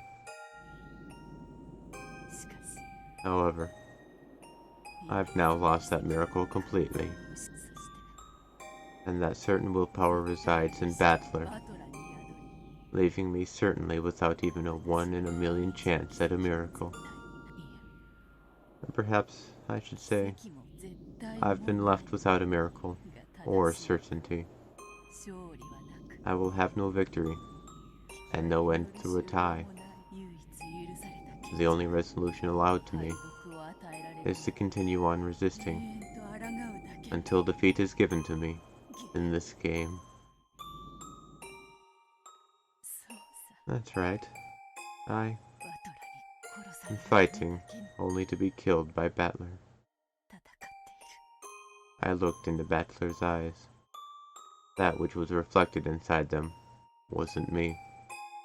The figures of the little sister waiting for his return, and the family he had to bring back were reflected in those eyes. To him, my existence is already not even that of an individual, obviously. From the very beginning, he has been trying to deny the individual that I am. Yes, that last game sure was fun. I was only tricking him a bit, but for just a short period of time, it felt like we understood each other, and that was fun. That's right. I should have made my move then. I should have continued for eternity with Battler still totally fooled. But that's just no good, right? That just wouldn't be true victory. Is this checkmate, Beatrice? Beato had been run through with several blue stakes, skewered over and over to the ground while still standing. Because of that, she wasn't even able to fall over, and, still looking up into the sky, was sewn in place. That tragic form might have been a fitting end for the cruel witch who had endlessly toyed with 18 people's lives, and who had killed constantly for hundreds and thousands of years.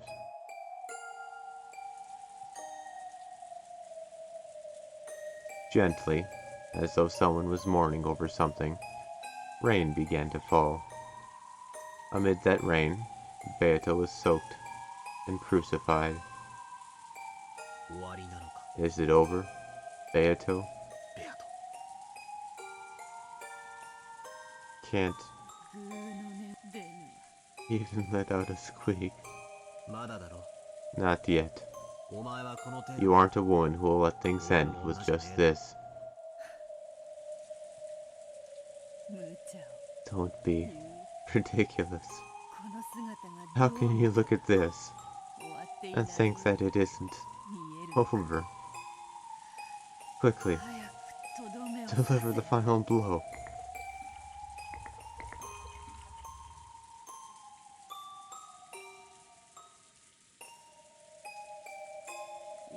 Just say it with your blue truth. According to this, witches do not exist. Say it. Just say it. With that single blow, just put a stop to my breathing. It's useless. Oh? So you would expose me to even further shame. Isn't it settled already? Stand up.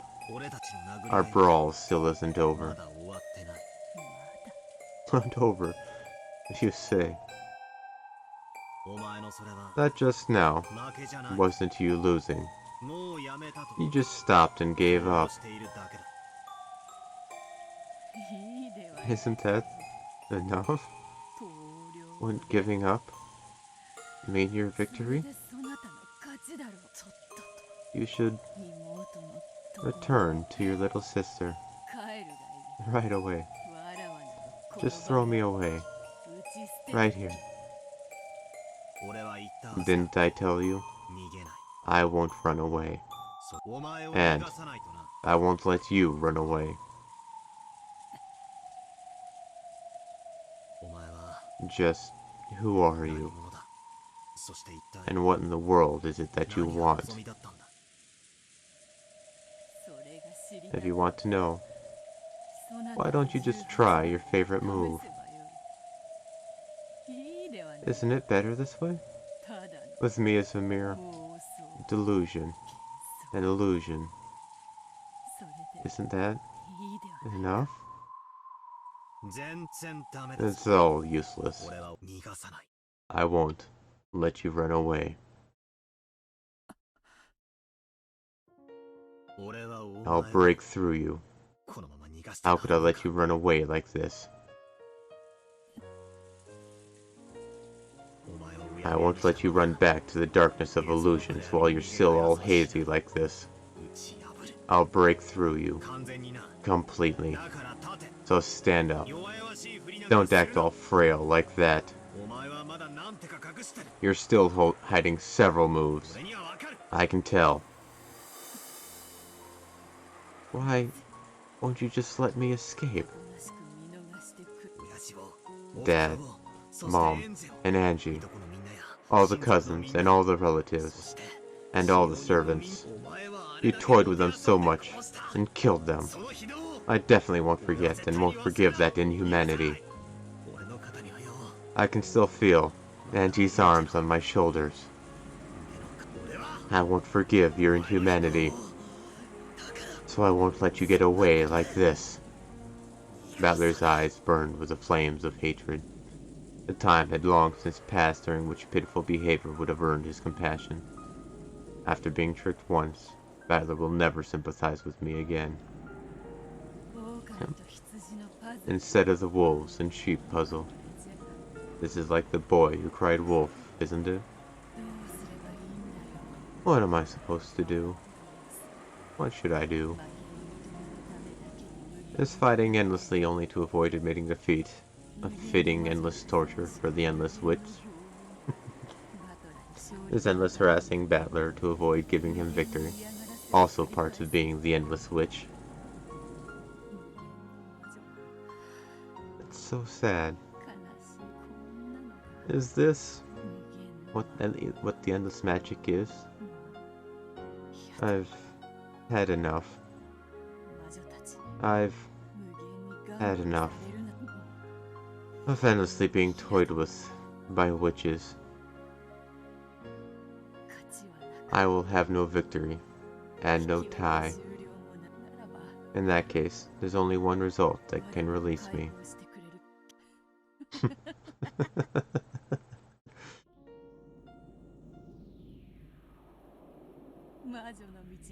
Since the time I succumbed to the path of witches, since the day I made that contract with demons, it was promised that I would meet my end through tragedy, was it not? What's wrong, Golden Witch Beatrice? If you are the ruler of Rokkenjima, show me a majesty fitting for that, even at the very end.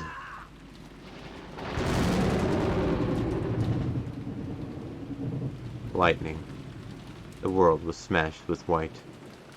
Fitting last moments for the ruler of Rokkenjima.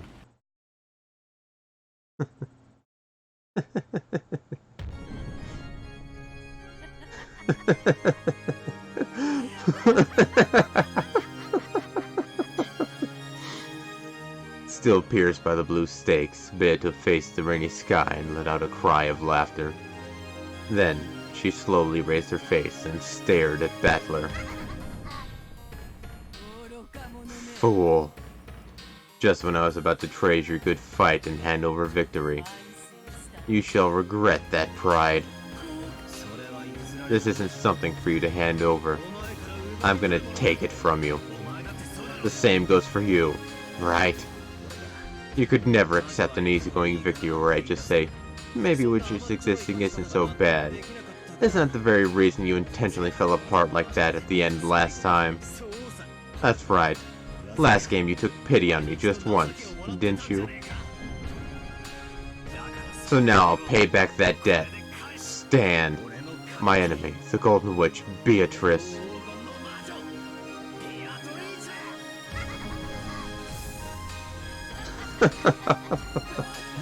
Fool. You fool. You simpleton. You think you'll get another chance?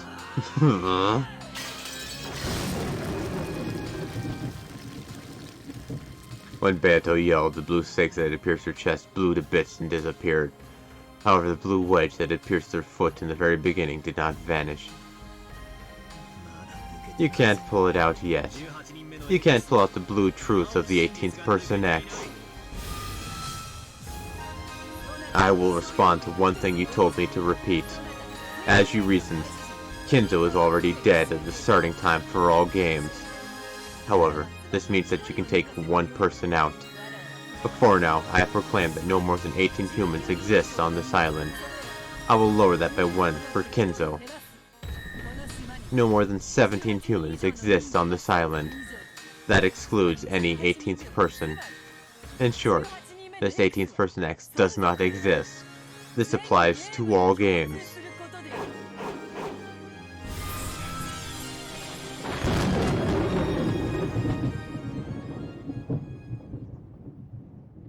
That puts a wrinkle on the series.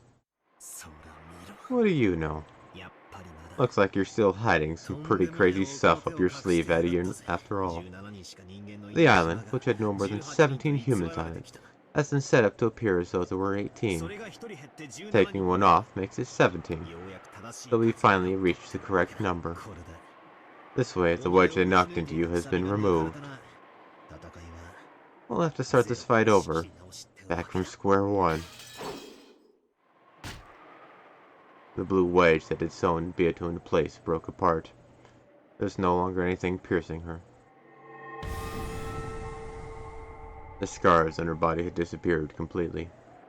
There stood, just as Battler had hoped for, the figure of the majestic Golden Witch who ruled Rokkenjima. Then come, Battler, once more from the beginning. Try and break through everything with the blue truth. I too will no longer play, run, or hide. If you are worthless, then I shall end this match right here, right now. With my grand victory, I'll make you regret your refusal to compromise for all eternity. Come, Starting from the first game. Right. From the first twilight of the first game. There's nothing strange about the murder of the 6 relatives that were found in the gardening shed at the start. The crime was possible for any of those who didn't have an alibi. Valid. Continue. What about the next closed room murder? With Eva and Hideyoshi. Even the chain was set for that closed room. I shall add to the red truth. Both deaths were homicides. It is not the case that after the construction of the closed room, one of them committed suicide after committing murder. Furthermore, the murder was carried out with both the victim and the perpetrator in the same room. No method exists for the perpetrator to commit murder from the outside. Suppose that the culprit was a human without an alibi. In other words, the dead. We weren't able to identify some of the first 6 corpses because of their smashed faces. Maybe one was actually a disguised corpse, and culprit X killed those 2 after making us think that there was a victim hiding away. Then, after the closed room murder was constructed, the culprit hid under the bed and waited for all of us to come and leave.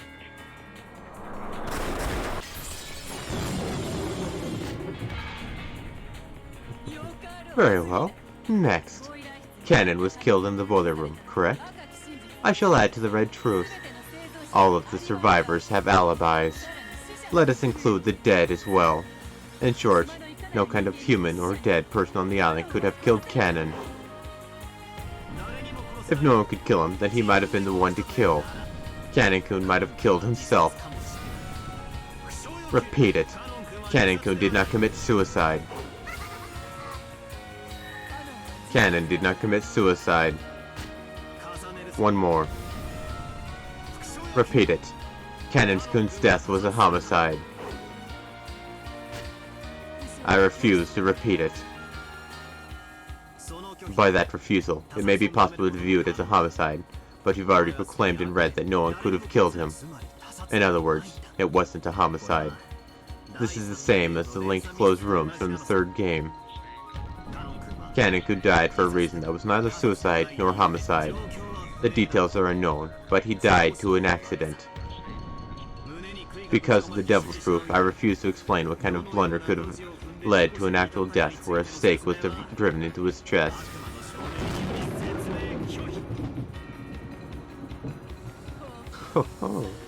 Now that you have borrowed the power of demons, you are without peer. It is valid. In that case, what about the murders after that in the parlor of Genji, Naja, and Kumasawa? Naturally, Maria, who was in the same room, did not kill them. And of course, their 3 deaths were homicides. We can explain those murders with culprit X, who hid away using an identified corpse. After all, those 3 had their faces smashed. It's completely possible that one of them was a body double corpse. I guaranteed the identities of all unidentified corpses. Therefore, there were no body double tricks. Then you can explain it with simultaneous murders. Each of them had a gun, pointed it clockwise, and blew each other's faces off at the same time. After that, Maria collected those guns and hid them. How about that? What? What a ridiculous argument! How amusing. Then what about Natsuhi in the end? I shall add to the red truth. Natsuhi's death was a homicide. There were no unidentified corpses, and all of the survivors have alibis. You could explain it with an indirect murder due to trap X. Something was done to Natsuhi's gun. It could have been a trap gun, built to send a bullet right into the forehead of anyone who tried to put it up and shoot it. The bullet buried into Natsuhi's forehead was not fired from her gun. It's possible that Aunt Natsuhi was lured out by that letter, whose contents were unknown. She was called out into the hall. Then, she was forced to stand at a specified location at a specified time, and murdered by Trapped X, which used a gun that had been installed there beforehand. Wonderful. These reckless arguments of yours are even starting to feel pleasurable now. Out of respect, I shall hand the first game over to you. Well done.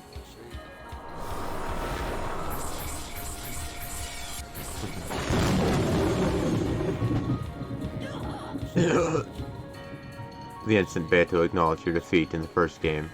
The stakes of the blue truth once again pierced her chest, letting out a terrible sound. This is still hardly painful, and it's not over yet. Come, now for the second game.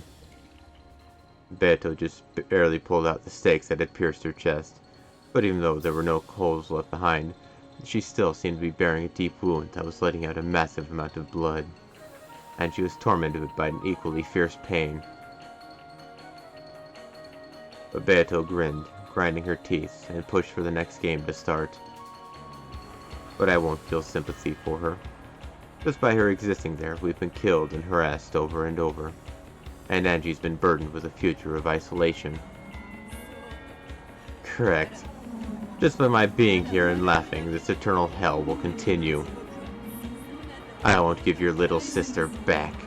Let her cry over the family that shall not return for the next 1,000 years. Damn it! No compassion, no mercy. On to the second game. I'll start with the first crime. Right after it happened, I penetrated the truth of the closed room murder, where the 6 were killed in the chapel. Someone secretly borrowed Maria's key, and secretly returned it to Maria's bag after the crime was over. From the time Maria received the key, to the instant Rosa unsealed the envelope, to the next day, the key passed through no one's hands.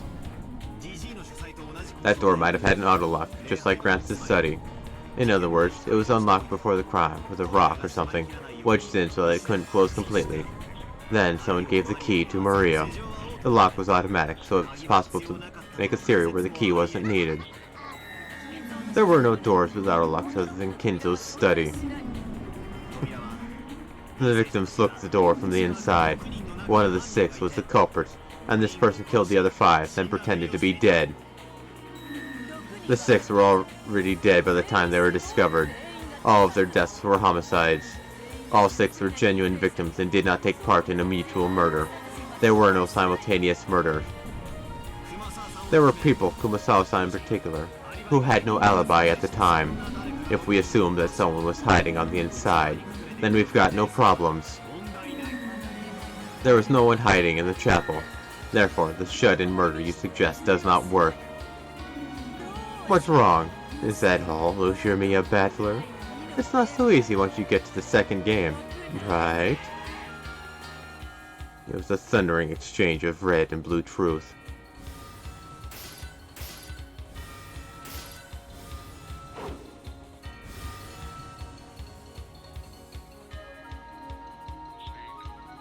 The stakes and wedges of blue truth that I sent flying attacked one after another, and Beto cut them down one after another with her red truth, her red treasured sword knocking them down. But the blood she'd lost from the first game was probably serious.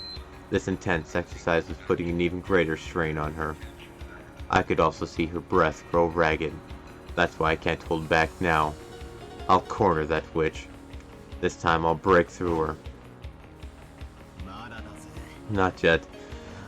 It's useless. It's all useless. My twisted logic isn't finished yet. And what about this?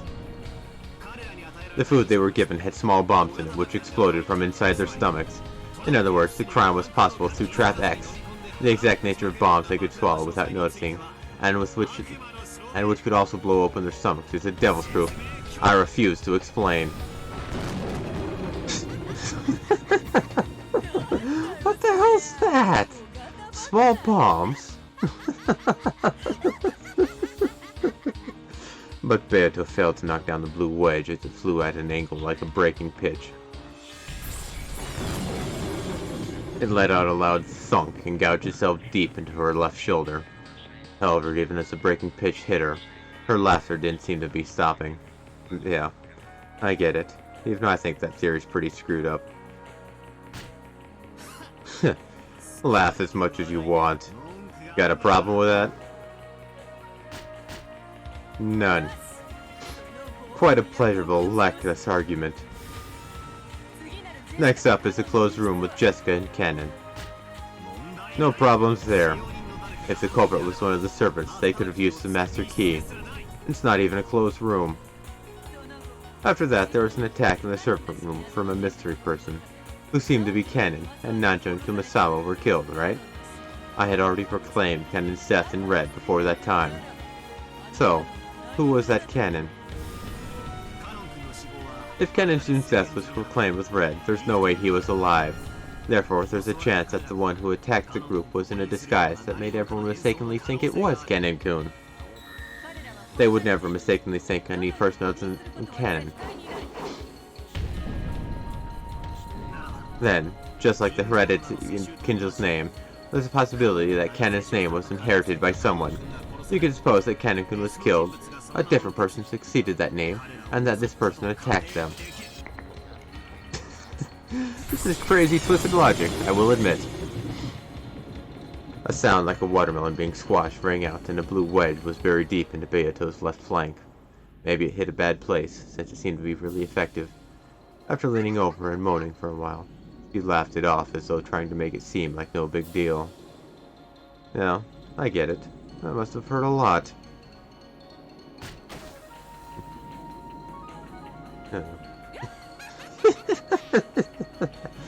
Once again, you set up some human as the culprit as if it were nothing. You truly are gabbing on about things you'd never be able to open your mouth and say on the game board. And yet it's valid. The reckless argument is pleasurable. Truly pleasurable. This isn't pain. It's pleasure. When Beato howled, the wedge that had pierced her was blasted away. But the wound remained, and she continued to be tormented by a fierce pain. You ready? I'll keep going. My blue truth for the last murder in the second game, the 3 who died in Natsuhi's room, should still be valid even with the 18th person denied. Do you have a counter-argument for that in red? If you don't, the second game is all mine too. No, I don't. Fighting over such trivial matters bores me. I'll give it to you. I'll give you the second game.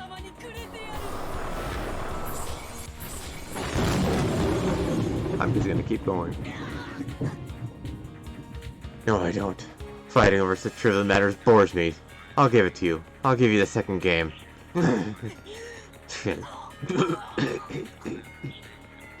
instant she acknowledged her loss in the second game, 2 blue stakes gouged through Beato's chest this time. The witch's lungs were gouged, as were her intestines. Her face twisted in anguish. Her body twisted as she gasped in pain. Does it hurt?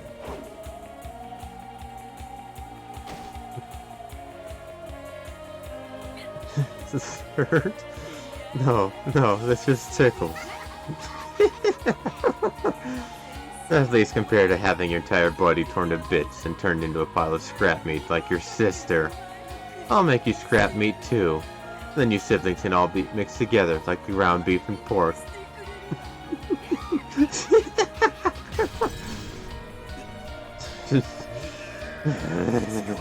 I'll beat you to death. I'll tear you to bits the same way. Next, the third game. How long are you gonna sit around all worn out like that? I've only just started knocking you down the hell.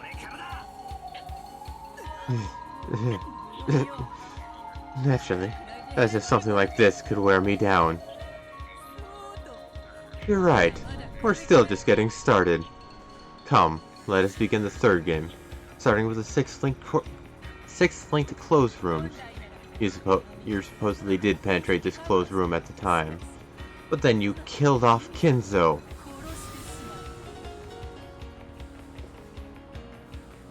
At the time, I theorized that Gramps was the culprit, and that after killing the other 5 and stringing the keys across each room, he'd constructed his own closed room in the boiler room. And there, he died in an accident while carrying out some kind of scheme, burning to death in the boiler.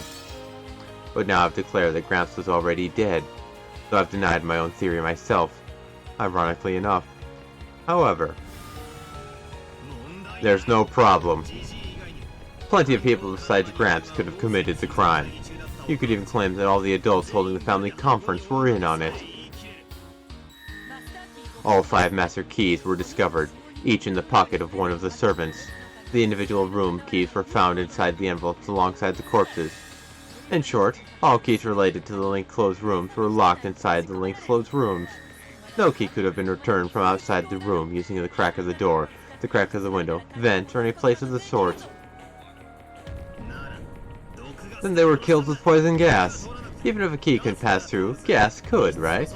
The murder was carried out from outside the closed room. All of them had what appeared to be gunshot wounds that were fatal. Murdering them from outside the room would have been impossible. I shall say more with the red. When the 5 other than Kinzo were killed, the killer was definitely in the same room as them. I already proclaimed in red at the time that there were no suicides. After the murder of each person in their respective rooms, the culprit created a linked closed room, but the culprit had no way to return just the key to the very last room, and yet they were able to do it. After all, the first person to discover a corpse just had to pretend to find the key and pull it from the pocket of one of the corpses.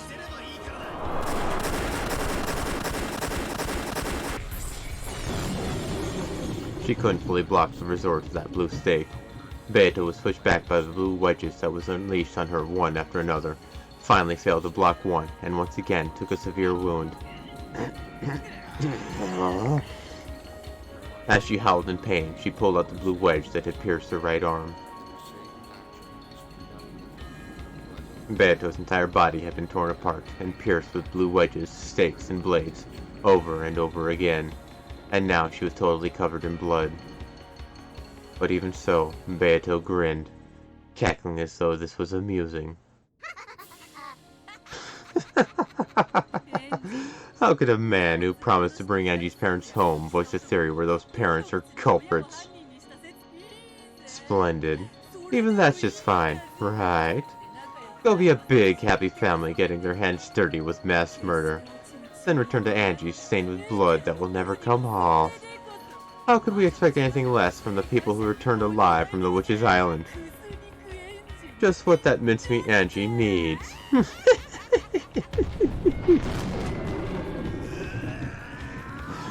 Shut up! I'll kill you. I'll tear you apart.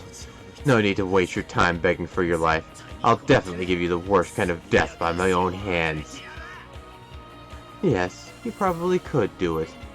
I've explored the depths of cruelty for over 1,000 years, and you probably will gift me with a fitting end for all that. Oh, does it hurt? Is it harsh? Or does it tickle? Is that supposed to torment me? Come on, Ushimiya Battler. There are still mysteries left. Beto had already countered my first powerful move, the 18th Person X, by making the number of people on the island 17. But just limiting the number of people to 17 didn't return the theory that Antiva was the culprit. I can crush most of the murders in the third game this way.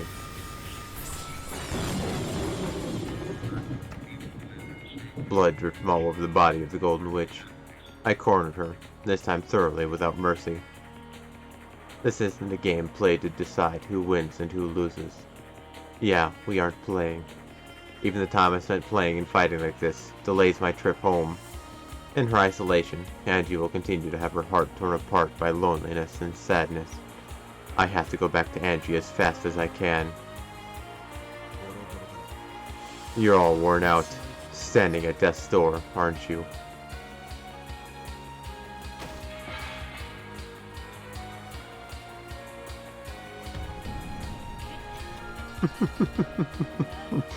It still doesn't burden me.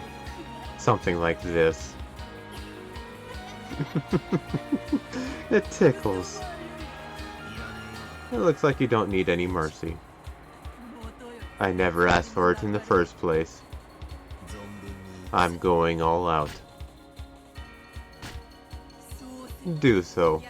When our roles were reversed, I showed no mercy. So you ought to do the same when given the chance. Otherwise, I'll summon another isolated Angie from a different world. And this time, I'll tear off her arms and legs, stick her with a spear, and roast her. Okay? Shut up. Never again. Not my family. Not my relatives. Not any of the servants. I won't let you make them your playthings. I've already broken through all of the mysteries in the fourth game with the Blue Truth. The only one left is the very last one from the third game. Only the murder of Dr. Nanjo. Oh, have I already been cornered so far? What a precarious state I'm in.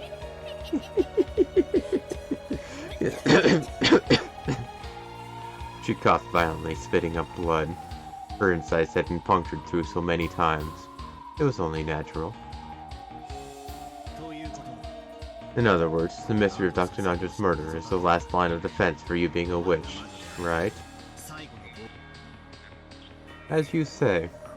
If you defeat that, it will mean that all of my mysteries have been defeated. Unless I counter one of your truths with some new red truth, or present a new mystery. I will die. You don't look like someone who's been pushed into a corner standing on the brink. You still have some kind of hidden pitch up your sleeve, right? Well, who knows? I've already tired of a too long life after 1,000 years. I started to think that having this life ended by a rival like you, whom I stumbled upon at the very end, might not be so bad. You can do it, can't you? Do it. I beg you. Kill me. I'm always the one killing, and I've never had the experience of being killed. I've killed the 18 of you hundreds of times, but I haven't been killed myself even once. So I wanted to experience it just once myself. In a graceless show of boldness unchanged from before, bold blood trickled from her mouth. Her once beautiful dress was covered with holes, and blood poured from all over her body, making her physical appearance stand in sharp contrast to her attitude. Maybe the shot she'd taken for the flank was still tormenting her, since she was still pressing down on it unconsciously, without a trace of grace. But I've got no time for pity. As long as I feel sympathy for this witch, my family and I won't be released from this place. Until I defeat her, we won't be able to go home. In the outside world, it may be possible for even enemies to understand each other when circumstances change. But pure evil does exist. Evil that brings misfortune just by existing, and is to be spared no compromise. Just by its continued existence alone, it's evil. I don't pity you. Just like how you didn't show pity for any of us. Well, of course. All of you are just pieces in the game. It's just unbelievably fun to think about which 6 to kill in the beginning, how to kill the next 2, and whether I can find a much more grotesque method of murder, you see? Hey, Battler. I've reformed a little, so forgive me this time too. If you do, I'll change my methods of killing to something a little better, okay? I'll listen to how you want them to be killed, and in what order. Got it? It's so fun toying with people's lives. I'm sure you could think of a way to turn Angie into a pile of scrap meat much more thoroughly. Come, Battler. Try to expose the truth of Nanjo's murderer. The 18th person X has been defeated, but I won't give in. I'll stop that witch breathing's cold. The end of the 3rd game. It was announced in red that the survivors at that point in time, Battler, Eva, Jessica, and Nanjo, were all uninvolved with Nanjo's murder, and it was also proclaimed that he was murdered directly by someone before his eyes. All other people had the strongest possible alibi by having their deaths proclaimed in red. I'll break through this without using the 18th person X. Think. Don't stop thinking. Her red doesn't only bind me, it's also supposed to be her weak point. I've got to somehow use it against her. That's right. There's still a gap. Yeah. This way I can break through it. This way Beatrice's Legend of the Golden Witch is finished. True. The others probably were dead. However, their deaths were not proclaimed in red at the instant Dr. Nanjo died. Strictly speaking, it was in the fight between me and Eva after Dr. Nanjo's corpse was found. In other words, if someone was alive at the time Dr. Nanjo was killed, and then died before Eva made the proclamation, you could sew right through that crack. In other words, it's like this. Someone who was first confirmed dead by Eva's proclamation was the culprit. They cleverly played dead early and waited for us to come and go. Before their death was announced in red, we were made to think that they died. Then they killed Dr. Nanjo and later died for some reason. After that, Eva proclaimed their deaths in red. That theory can explain Dr. Nanjo's case. How's that, Beatrice? When he forcefully asked that question, there was a terrible sound that could only be likened to that of a compressor, and a blue snake that was as thick as a log appeared from under the earth and skewered the golden witch, Beato, pulling her up into the air. Ugly tearing sounds rang out, and each time a blue stake or wedge would appear and pierce Beatrice's body. When that finally ended, her tragic form was exposed there, pincushioned by more than 10 stakes and wedges all over her body, and dripping with blood, dangling and crucified.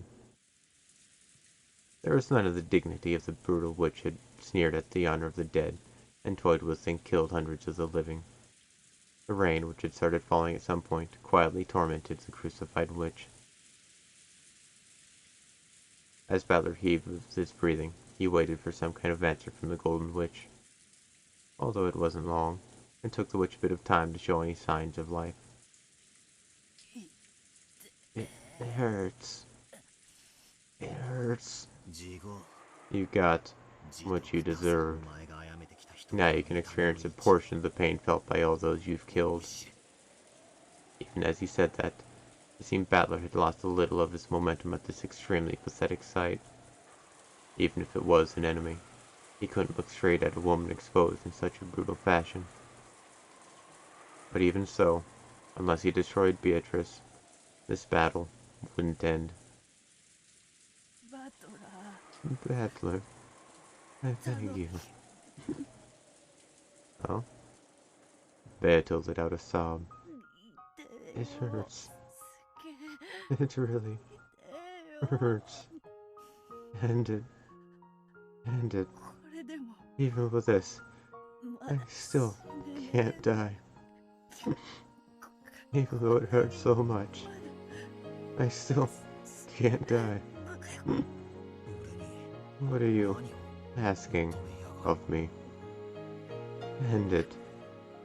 Release me from this pain. Beato's expression was soaked with blood and tears. Battler certainly had been tricked by her at one point, though he was probably able to suspect that her expression, that even her tears, were an act. However, Battler believed in those tears. After all, those tears had the red of truth mixed in with them. What should I do? What can I do to end your pain? I will now expose everything. This is my heart. Your heart. Me. Beato.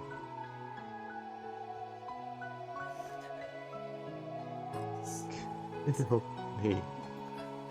Just let me die. Were those tears from pain and torment, or else? Either way, that pathetic expression was painful for Battler to look at, even after burning with such anger. Quickly, go back to Angie. I'll listen to your request, not so that I can go back, but to end your pain.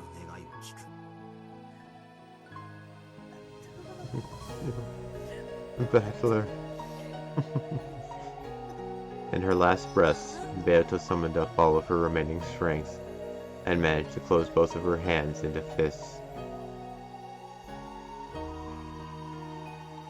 A red light began to gather at those fists. Then she lifted her arms as though appealing to the heavens for something. You'll be able to kill me. All of me. My heart. Crush it. Pierce it. Okay? The red light around both her arms gradually began to strengthen.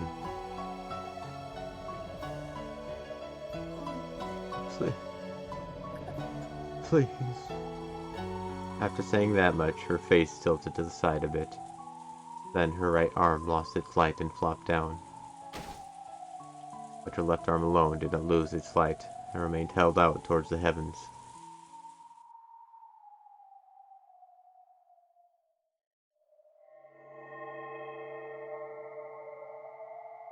Then, before Battler's eyes, another Beato appeared with a faint form, transparent like a curtain. The crucified Beato had already lost consciousness. However, the newly appeared faint Beato quietly looked at me, her eyes expressionless, and spoke. Ishumiya Battler, I will now kill you.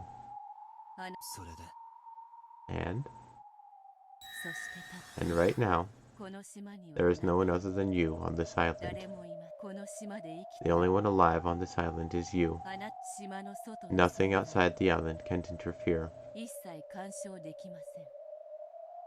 I understand. This is the last mystery Beatrice will be able to make as a witch. She's trying to offer it to me, entreating me to solve this final mystery and kill her.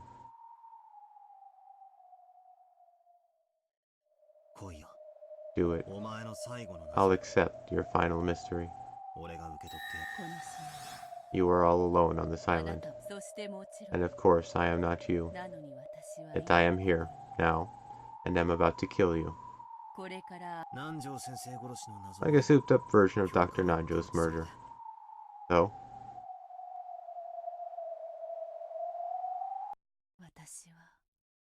Who am I? Is that your final question? Who am I? Then, Beatrice slowly approached me and, still expressionless, held me. Yeah, I get it, Beato. I'll kill you. Don't worry. I also slowly held her head. Then I, as a piece, left the game board.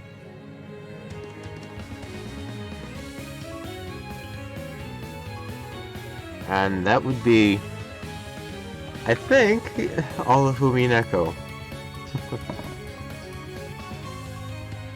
Battler. Died on the 10th Twilight. Angie, 1998. Maria, 10th Twilight. Sakutaro. Kinzo, died on the 9th Twilight.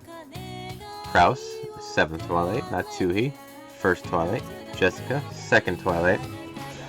Eva, 1st Twilight. Hideyoshi, 1st Twilight. George, 2nd Twilight. Rudolph, 1st Twilight. Giri, 8th Twilight. Rosa, 1st Twilight.